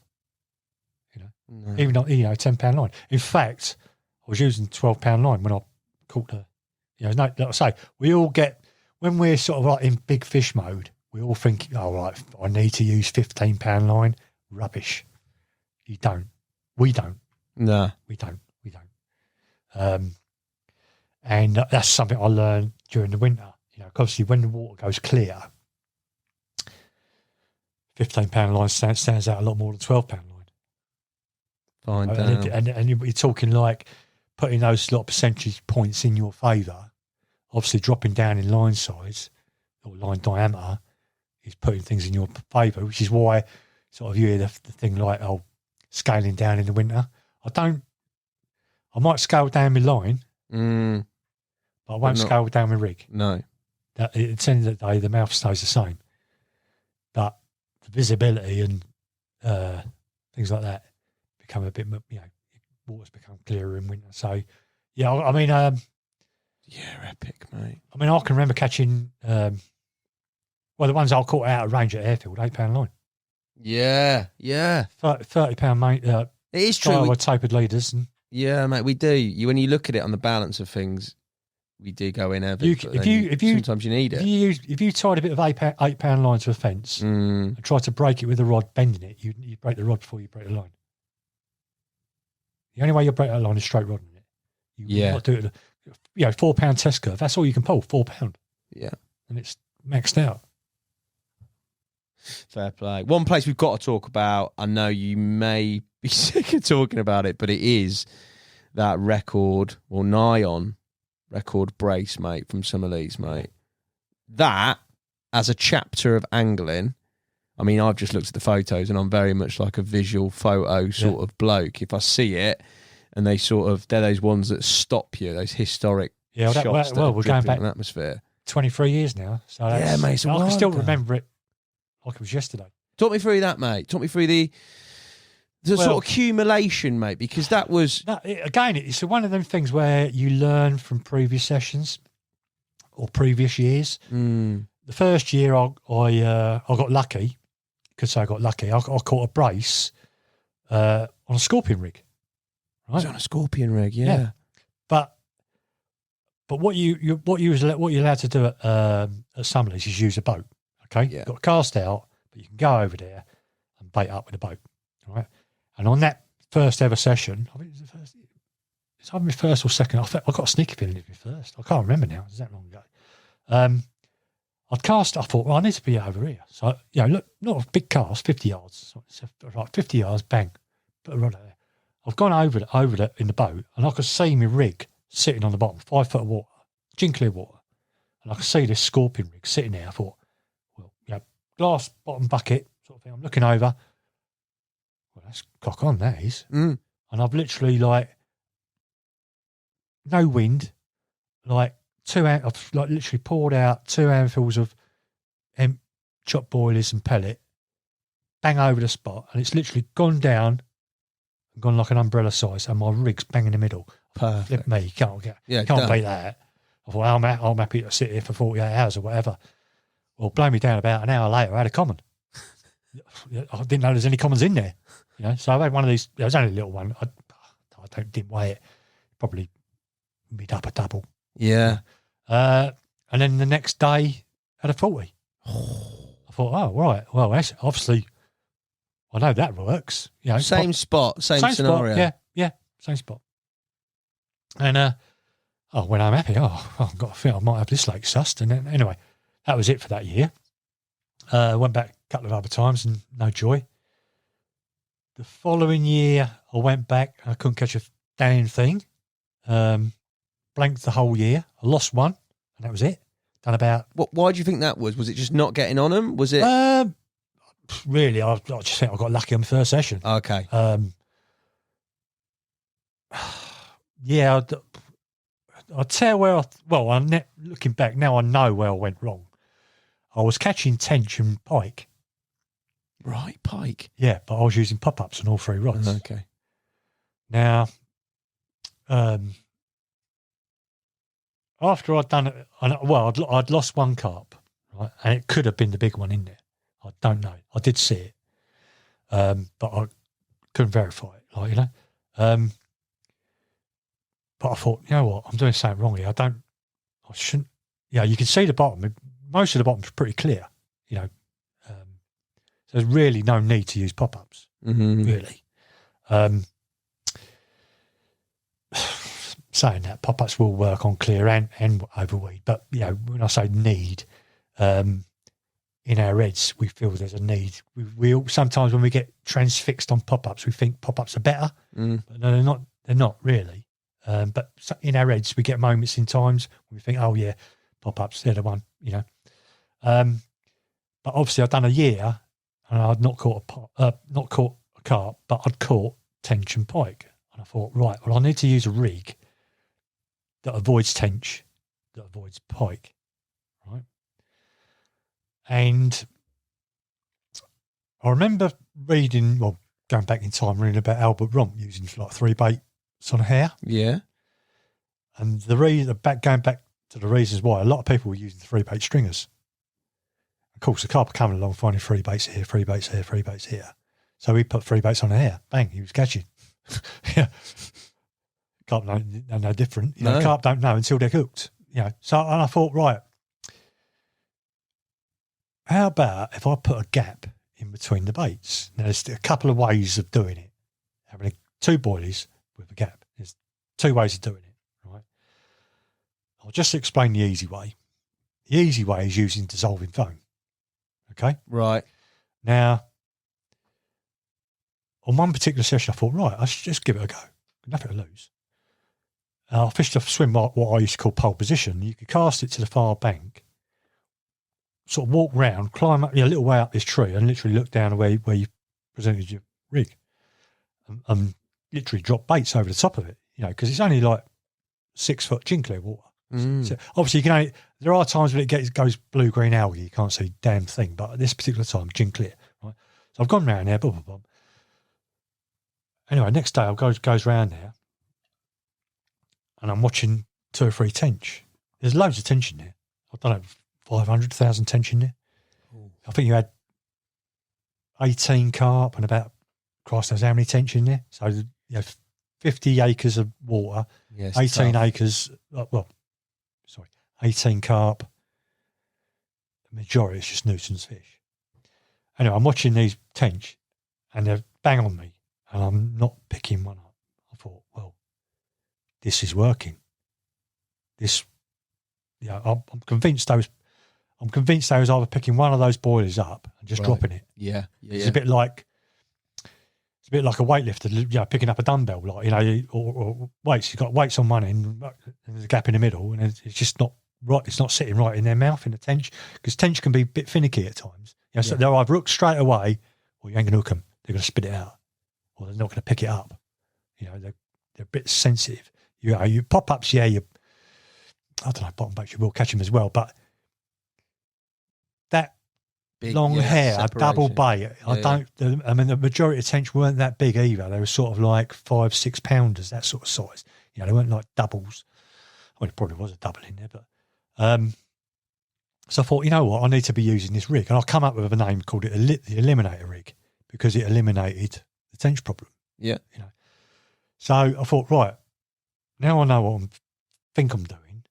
The following year, all 3 rods, Eliminator rigs, and it had a double-edged effect. I wasn't recasting. Yeah, because you're happy. Because I'm happy that once they're out there, I put bait over the top, bump there, I'm going to sit there till I go home. They're going to sit there, either going to go or I'm going to blank. And that's the mentality I went in with. They're either going to go or I blank.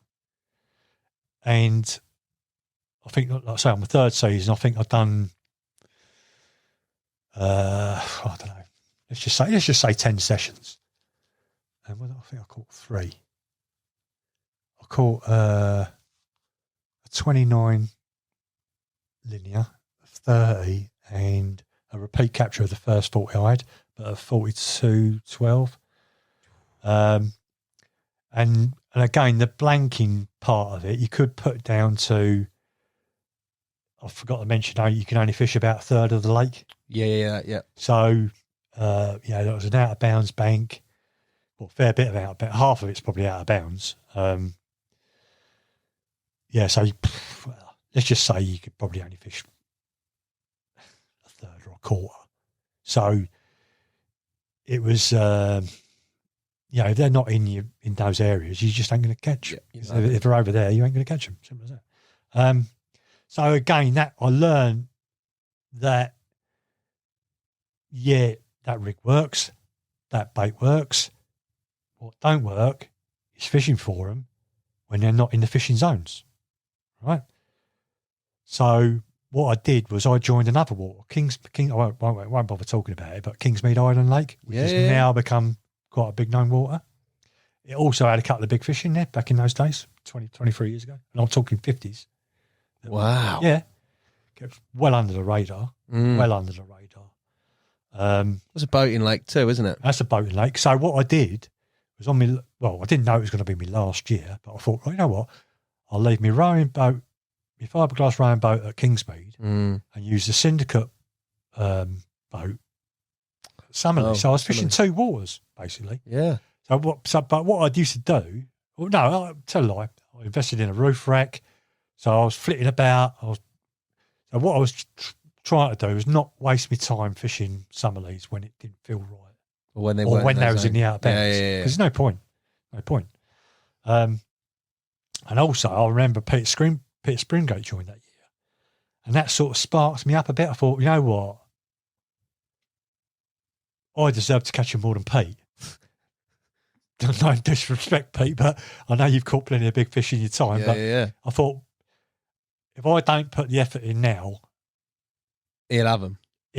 Yeah. Or something, because they haven't been caught. Like getting back to how many times a certain fish is going to get caught each year. You know what I mean? And them Summerleaze fish weren't frequent visitors. They weren't. They was all like once a year. Yeah, do you know what I mean? 18 carp in the lake in total. You had 25 members. I bet you there weren't 25 captures in total. So half the people didn't get a bite. It's just the nature of the beast. This rock hard. If you're not in the right space, the right man, right time, right place, and all that, it just ain't going to happen. Anyway, what I was doing was, so I turn up, I'd go out in a boat, but I'd put bait in certain spots. Yeah, not a lot. And the reason why not a lot is if I'd have put a lot in, other anglers would have clocked it. Okay, so I was putting in like a couple of handfuls, and then go and fish Kingsmead for a couple of days, come back, have a look. If it's still there, all right. If it's gone, maybe I should have stayed. Yeah. Maybe I should have stayed. But I was, So even though I'm not fishing now, I'm still learning. If you know what I mean. Yeah. And then it sort of like clicked. Every click, I thought, right, that's it. I need to be fishing it. So, the year I had the brace, I think I had a repeat capture of the 30 I caught the year before. It'd gone up to 35, so they gained £5. I knew they was up in weight because, like I say, you see them and you know, right, they're old. They've got weight on them. They're either old in spawn or they haven't spawned yet. Yeah. So this is, I'm talking May. So I don't think they'd spawned, right? So, yeah. So, they look big. And I wouldn't say they're still growing fish, but there's old carp, but they still look big. I had the first fish, I had a 35. I might have had the one and only bream there.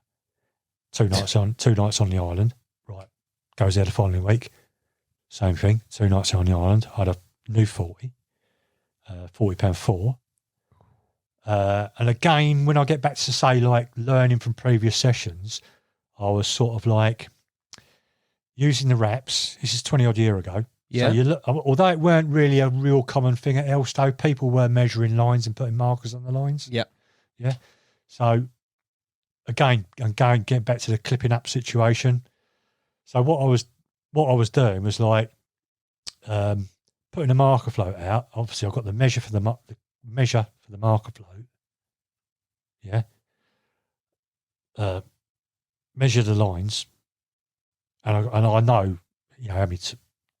I know how many yards I'm out fishing. Don't need to give yardage away, but so I'd whack out a marker float towards that tree, 2 rods either side.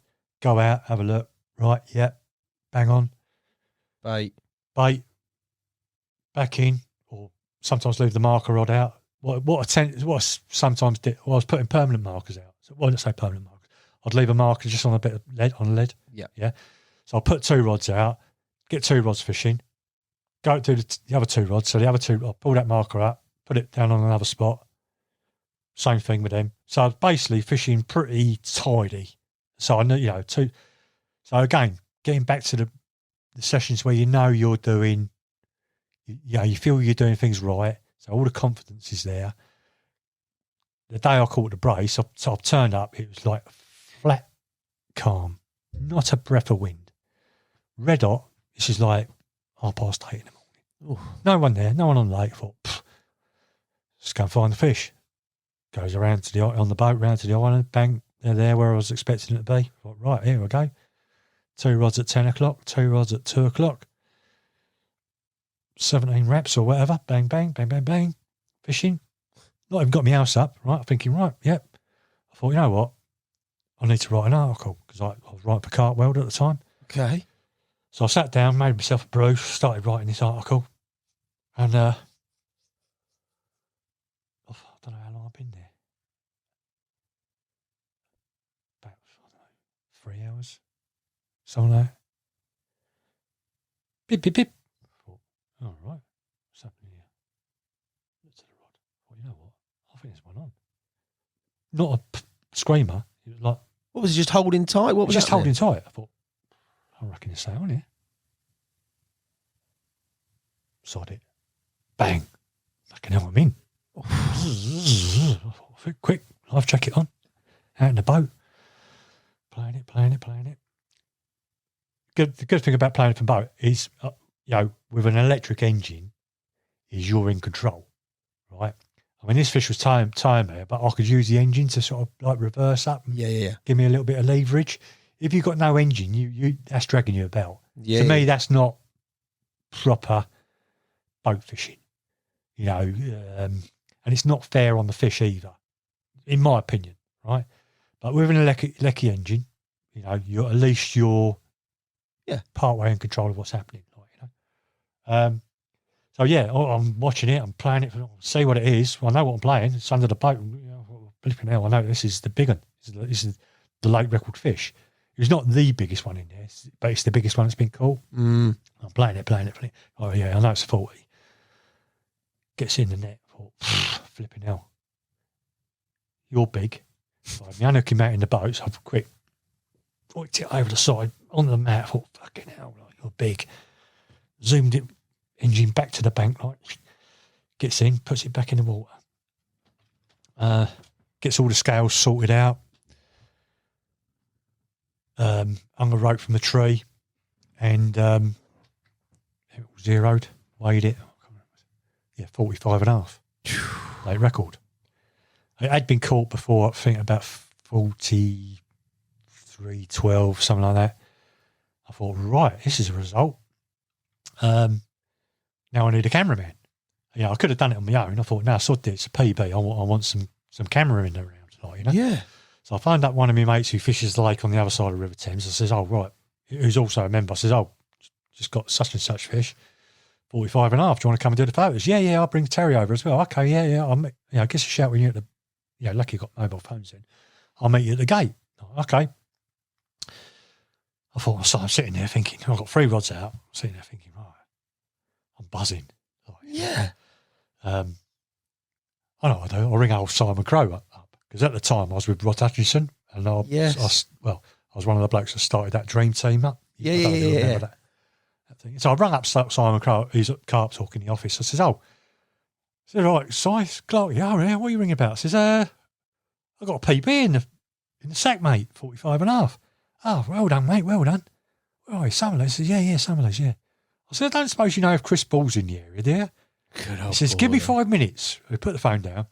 He rang back up. He says, yeah, Chris Ball will be there. Do not release the fish until Chris Ball turns up. I thought, legend. He's only like 10 miles down the road or something. I thought, right, result, Okay, yeah. Tell him to bell me when he gets to the gate, So I thought, result, So I'm sitting there thinking, I still ain't set my house up, thinking, right, result. one of the other rods goes. So I've had one on the 10 o'clock rods, and now I have a bite on the 2 o'clock rod. Same thing, like tick, tick, tick, up. I thought, Slow, that's a fish. Bang, I'm in. Yeah, that's definitely a carp. I'm going to live check it out. I go, playing it. Also, I get something, I thought, right, it's a scaly one. You know, the one everyone wants to catch. Nice. I'm thinking, this is the one I've come for, like, you know.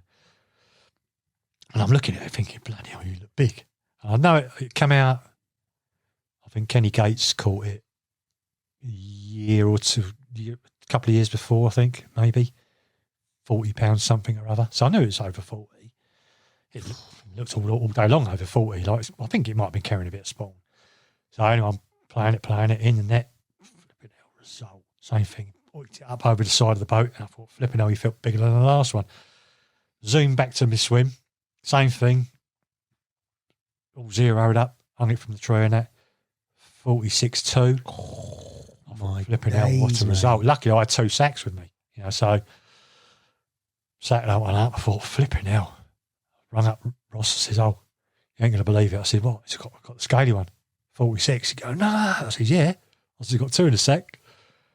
Or two sacks, if you know what I mean. I thought, I'll ring Simon Crowe up. He said, he ain't going to believe this. I've been off the phone about 10, 15 minutes sort of thing. Like, rang up and said, it's Clarke again. All right, yeah, what's up? I said, he ain't going to believe this. I said, I've got the scaly one in my other sack. You joking? I said, no, 46. He's gone, no. He says, no. I said, you wait till I tell Baldy he's going to cream his pants like, you know. So, of course, he's rung up. Since I've heard, he's rung up Baldy. Baldy, you know what Baldy's like. He's real excitable, like, you know what I mean? Yeah. And I'm thinking, this is going to be mega, like, you know. Anyway, I phoned up syndicate leader, let him know and everything. So yeah, well, I was sitting there with 2 rods thinking, I don't believe this. Got 2 biggest fish in the lake. I thought, I can't bring myself to do a night. No. I've got to go home. Done mic drop. I'm going home, like, you know. Although I thought, my mate said you was mad, you should have carried on fishing. Because, you wouldn't have caught those 2 fish, and there's chance, everything was working for you. The bait, the rig, the timing, the swim, everything was right, And I could have caught, a 50-pounder after that. Who knows? But I thought I just couldn't bring myself to carry on fishing. So I thought, you know what? Whilst I'm waiting for the cameraman, I just reeled in, packed everything away. Yeah. And then when the lads turned up, I said, they couldn't believe it. I said, no, I'm going home, mate. Oh, that's it. I think I'd have done the same, Champagne tonight. I'm on champagne now. So perfect, isn't it? Yeah. And it was a great celebration. And it was like, I thought, well, that's one thing I got in my favour. No one can say, especially at that time, I had a brace of 40s in 4 hours and gone home. Yeah, that is a mic drop, innit? That's a proper boom. Have that. Bosh. You know what I mean? Baldy come and do the photographs. I says, look, I'm not going to do a brace shot because why? I know they look good. Do they? Well, some people do. They put it this way: that Peter Springate's brace shots, iconic. Okay, yeah. Right, okay. Mary's mate, yeah. Iconic brace shots. Yeah. But there is like a percentage of a carp anglers that will say it's not the one, and I'm on the fence with it. You know what I mean? Although I had 4 people there to be goalkeepers, so to speak. It just, to me, they were so 18 carp, 40, 50 acre lake, so hard to catch. It just didn't feel right to do it. And I thought, you know what? No, let's get the small one out first. Do it. The small one. Yeah. I also think sometimes you lose them, like against that scaly one. Maybe you'd lose the sort of I think you grandeur of the. Do you know what I mean? I mean, to be honest, I've got the photos of the 45 don't do it justice. It's a real long barrel thing. It's as wide as it is deep, and the photographs didn't do it justice. But the scaly one, they did. You can wish for better photographs. They're iconic pics, mate. Really. Yeah. I mean, I think with that, I think I had a front cover carp talk. I think I won £1,000 Diowa prize. I think I don't know. I won a few things. So there is merits to publicising fish, being sponsored, and there's things that work against you. at that moment in time, it worked for me. So, yeah, I had a mental PB twice in one day. Back home. I just remember the shots, mate. They influenced me as a kid. You know, when you see them like... Well, how old was you in 2000? Mate, what was I? 16, 17? Yeah, so, yeah, when you're that age... They were I don't know where I saw it. I can't remember which magazine or which publication they were in, but I remember flicking the page, and it was like... It's me being proper visual, but you flick the pages, there was articles, there was great imagery, there was that, and I remember flicking the page and then being there and just being like, boof, like something had slapped you in the face, thinking, geez. I mean, I had, I think I had, two or three cameras on the go, obviously. I mean, Chris Ball took the best ones. Yeah, of course. But that's him, that's Chris Ball. Yeah, he's probably photographed that many fish. He's a natural carp photographer. You know what I mean? He might not be a good scenic photographer, but with regards to of course. Getting the carp capture, couldn't wish for anyone better. I just think there's something about that time and those shots as well. Flip me, if I'd have had a video camera, oh mate, people would have been. I mean, what was coming out of Ball's mouth? Oh my God, look at it! Oh, it's brilliant. Losing it. I mean, Chris Ball will never forget it. Yeah, he was. He's like I say, he's photographed loads of big fish. We've seen bigger fish as well, but to pull, That's special, mate. What a life in angling, mate. Well, and you're still going, mate. Yeah, I just done a 64-pounder the other week. Yeah, well, I love it. What's not to love about it? I mean, I say those moments. I mean, obviously, younger anglers will, they'll start off with a double 20, whatever. Some people have jumped from. I mean, I know one bloke who's jumped from he's never had a 30, caught 40. Yeah. I know a bloke who's never caught 40 and caught 50. I know I've never caught 50 and caught 60. It happens so nowadays, things like mate. that things like that happen. I mean, that Waterside Common, for example, it's one of those fish that comes out a lot. So it's everyone's PB that catches it. Yeah. And what increments people beat their PB by are, I mean, whatever. Could be whatever, You got to catch it though, mate. Yeah. If you go there, you're in for a chance of catching it, and that's why I enjoyed trying in the winter. Because it's 150 quid. Well, it's gone up now, but it was 150 quid for a winter ticket. And what's not to like about a 150 quid mate, winter you ticket? caught some carp, mate. You've lived some life in it. I can't thank you enough, Martin, for coming in and doing it, mate. Honestly, I've thoroughly enjoyed chatting to you at length with regards to it all, mate. Before I let you go, because I'm conscious of your time, I've got 10 quick fire questions, mate. All right, I always end up. You can have a slurp of Lucas. You need a bit of energy drink after this mega interview. You need it, mate. You need it. It's hot in this room, I think, today as well. Right, you ready? Hold on. Go on, have a really quick answer. No, you can take a bit of time, mate. You're all right. You're a legend. One rig, not the slip D. Okay. To use for the rest of your days. Oh. Well, this will probably be a surprise. Go on. I'll say a snake rig. Yeah? Yeah. Okay. And the reason I say it, like I say, being truthfully honest, if you only had to use one rig, right, you couldn't use nothing else. No, that's just the one. Okay. As well as I do, a lot of anglers avoid weed. Yeah. A lot of anglers. They're always looking for the clear. And I'm the same. We'll prefer to fish on the clear spot. That's just the way we think. We know we're presented right. Where the snake rig comes in, is if everyone's avoiding the weed, which one's going to catch the most? A snake rig. It's a bit like a zig, but it's not a zig.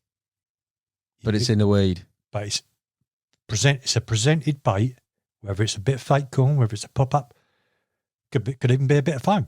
It's still a snake rig, and you're using braid, right? I'll go back to what I've not mentioned is Lockwood. Lockwood Reservoir. Yeah. Another tough venue, right? I fished there, and I'll swear by it to anyone, right? I fished there when the British record was swimming around in there, but it never got caught, right? And that was the year a 55-pounder got caught out of Duncan Kay's water. Yeah. That was, at the time, the record was 51, Yates's fish. Well, when I fished Lockwood, I swear blind, there was a 55-pounder swimming in there. It was massive. Biggest carp I've seen, well, until recently. I've seen Mary twice on the bank. I photographed Mary twice, right? It was as big as Mary. But that's back in 2000 when Mary was only 45. Yeah, it was it was only a little one. Yeah, well, You know, I'll still take it. And the funny thing was, I went to Lockwood, and again, gin clear reservoir, you know, it's like tap water. And I was watching fish feed. I was trying to catch them on the clear spots. Yeah, there's like loads of clear spots, loads of weed, loads of clear spots. Generally, you think, oh, right, I'll fish the clear spots. No, there was a void. And I thought, you know what? I'll put a snake rig. I caught more in times of hours put in. Yeah. The snake rig was quicker at getting bites than fishing on the clear spots. The snake rig, mate. One rig. Fishing on weed, but because people avoid the weed. Yeah. And carp are quite happy to swim across weed all day long and feed in weed and feed on weed. All their natural is in the weed. Yeah, exactly. So, you know. Snake rig, I like it. Yes, one of them ones, you know.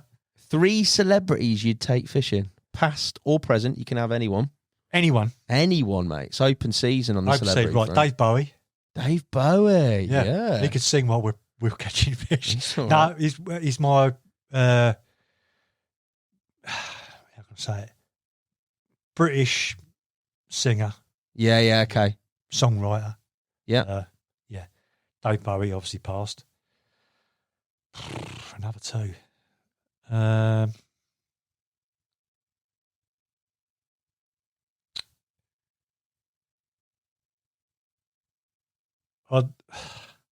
I'd like to go fishing with, you know, like a Bob Mortimer, someone like that, a comedian. Yeah, nice. He likes a bit of fishing too. Yeah, he likes to fishing. He'd be capable, you know, and I'm sure it'd be a right laugh. Yeah. You know, someone like that. It wasn't necessarily him, but probably him because he likes his fishing as well, and he's a good comedian. I've fished with some blokes. My mate Derek Ladders is a right laugh. I just like to have a laugh. Yeah, it's important. It's not all serious fishing. No. You know, and as you know, there are times when we are serious and we're fully focused, and you know.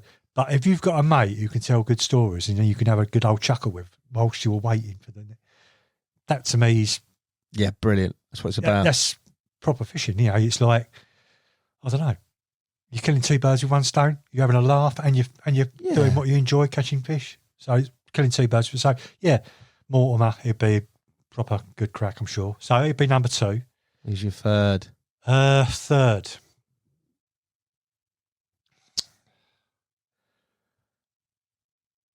Well, I've done it already, but I'd like to do it again. Go on. Because he's dead as well, Rod Hutchinson. Oh, mate, yeah. I fished with him a couple of times. I mean, I could say Roger Smith because I've never fished with Roger Smith because he's another one. He's a right legend. He used to be such a nice bloke, you know, and a laugh. But Rod Hutchinson was, to me, probably someone that I looked up in carp fishing terms. He was ahead of his game. Yeah. Back in the day. Yeah. You know, a lot of people have got a lot of respect for him, and I'm just one of them. Like that. Yeah, so it'd be the third one. Drum and bass or country and western? Well, you know the answer to that one. You're going to say drum and bass. Drum and bass. Carp fishing hell. What is it? Carp fishing hell? Yeah. Well, I've had it. Losing big fish. I lost the mother off the top. Oh my God. So that's one. Well glossed over on the Elstow chapter. Yeah. Well, in fact, I lost that fish twice. Once on the bottom, once off the top. So it just wasn't meant to be. Oof. Yeah. I'm stalking with one rod as well. One rod on the bottom, one rod off the top. Well, that sounds painful, mate. Yeah, I just wanted to catch that fish with one rod because no one's ever done it. And I never did do it. So, yeah. I'll give you that. Favourite venue and favourite decade?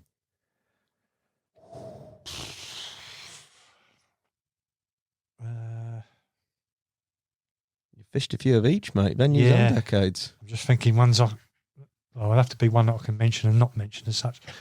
I'd have to say I'd have to say Summerleaze 2000. Yeah, mate. Year Yeah, 2000. Tricky one for you here. One angler to catch a carp to save your life. Who you backing? My backing, a young whippersnapper, Terry Earn. Well, he can catch a few, can't he? He can. He's good at his, but I mean, you could say people like Tom Maker and things like that. You know what I mean? There's so many good, capable anglers. You know. You've picked tail now. It's too late, mate. Yeah, I picked him. Yeah, well, he can catch him off the top, on zigs, on bottom. You name it. He's capable. Only fish for wrong uns, or never go fishing again. And it's what you classify as a wrong un. I'd never go fishing again. Would you not? No.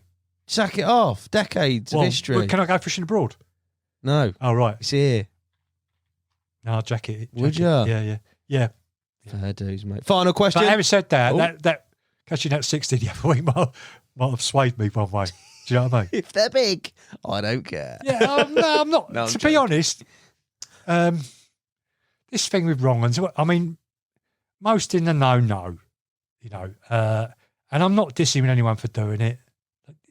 It's all about enjoyment. If they enjoy doing it, crack on. You know, crack on. But where'd you stop?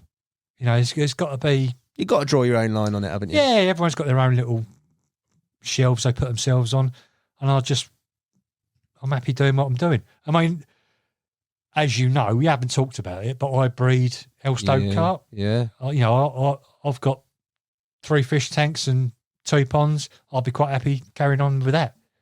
You know? Yeah, you buzz. I look at carp. I see carp every day of the week. Good, nice looking carp as well. Some mega ones, yeah, mate. you've seen some of the pictures. Good to see right, that they're only little ones. So but good they're to nice. see that lineage. You keeping it going, mate. Yeah. I mean, if it was a case of fishing for big wrong uns or 20, 30 pound genuine UK fish, then I'd just pick the genuine UK fish. Size is irrelevant. You got nothing to prove. Size.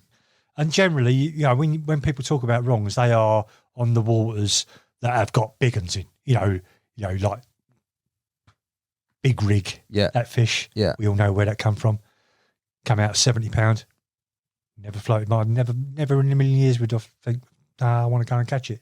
Fair dues, mate. Yeah. Fair dues. Final question. Night out on the bank or a night in with the missus, mate? What are you taking? What are you doing? She listens to this. She'll listen to this, surely. I've got to say night out on the bank. Night out on the bank. Because I spend far too many nights indoors with the missus. Sounds good, mate. Yeah. So is that a wrap? Yeah, Martin Clarke, you're a superstar. Thank you guys for watching and listening. Right. I'll be back soon with another podcast. Until then, Mr. Clarke, thank you very much for coming in. That's all right. A pleasure.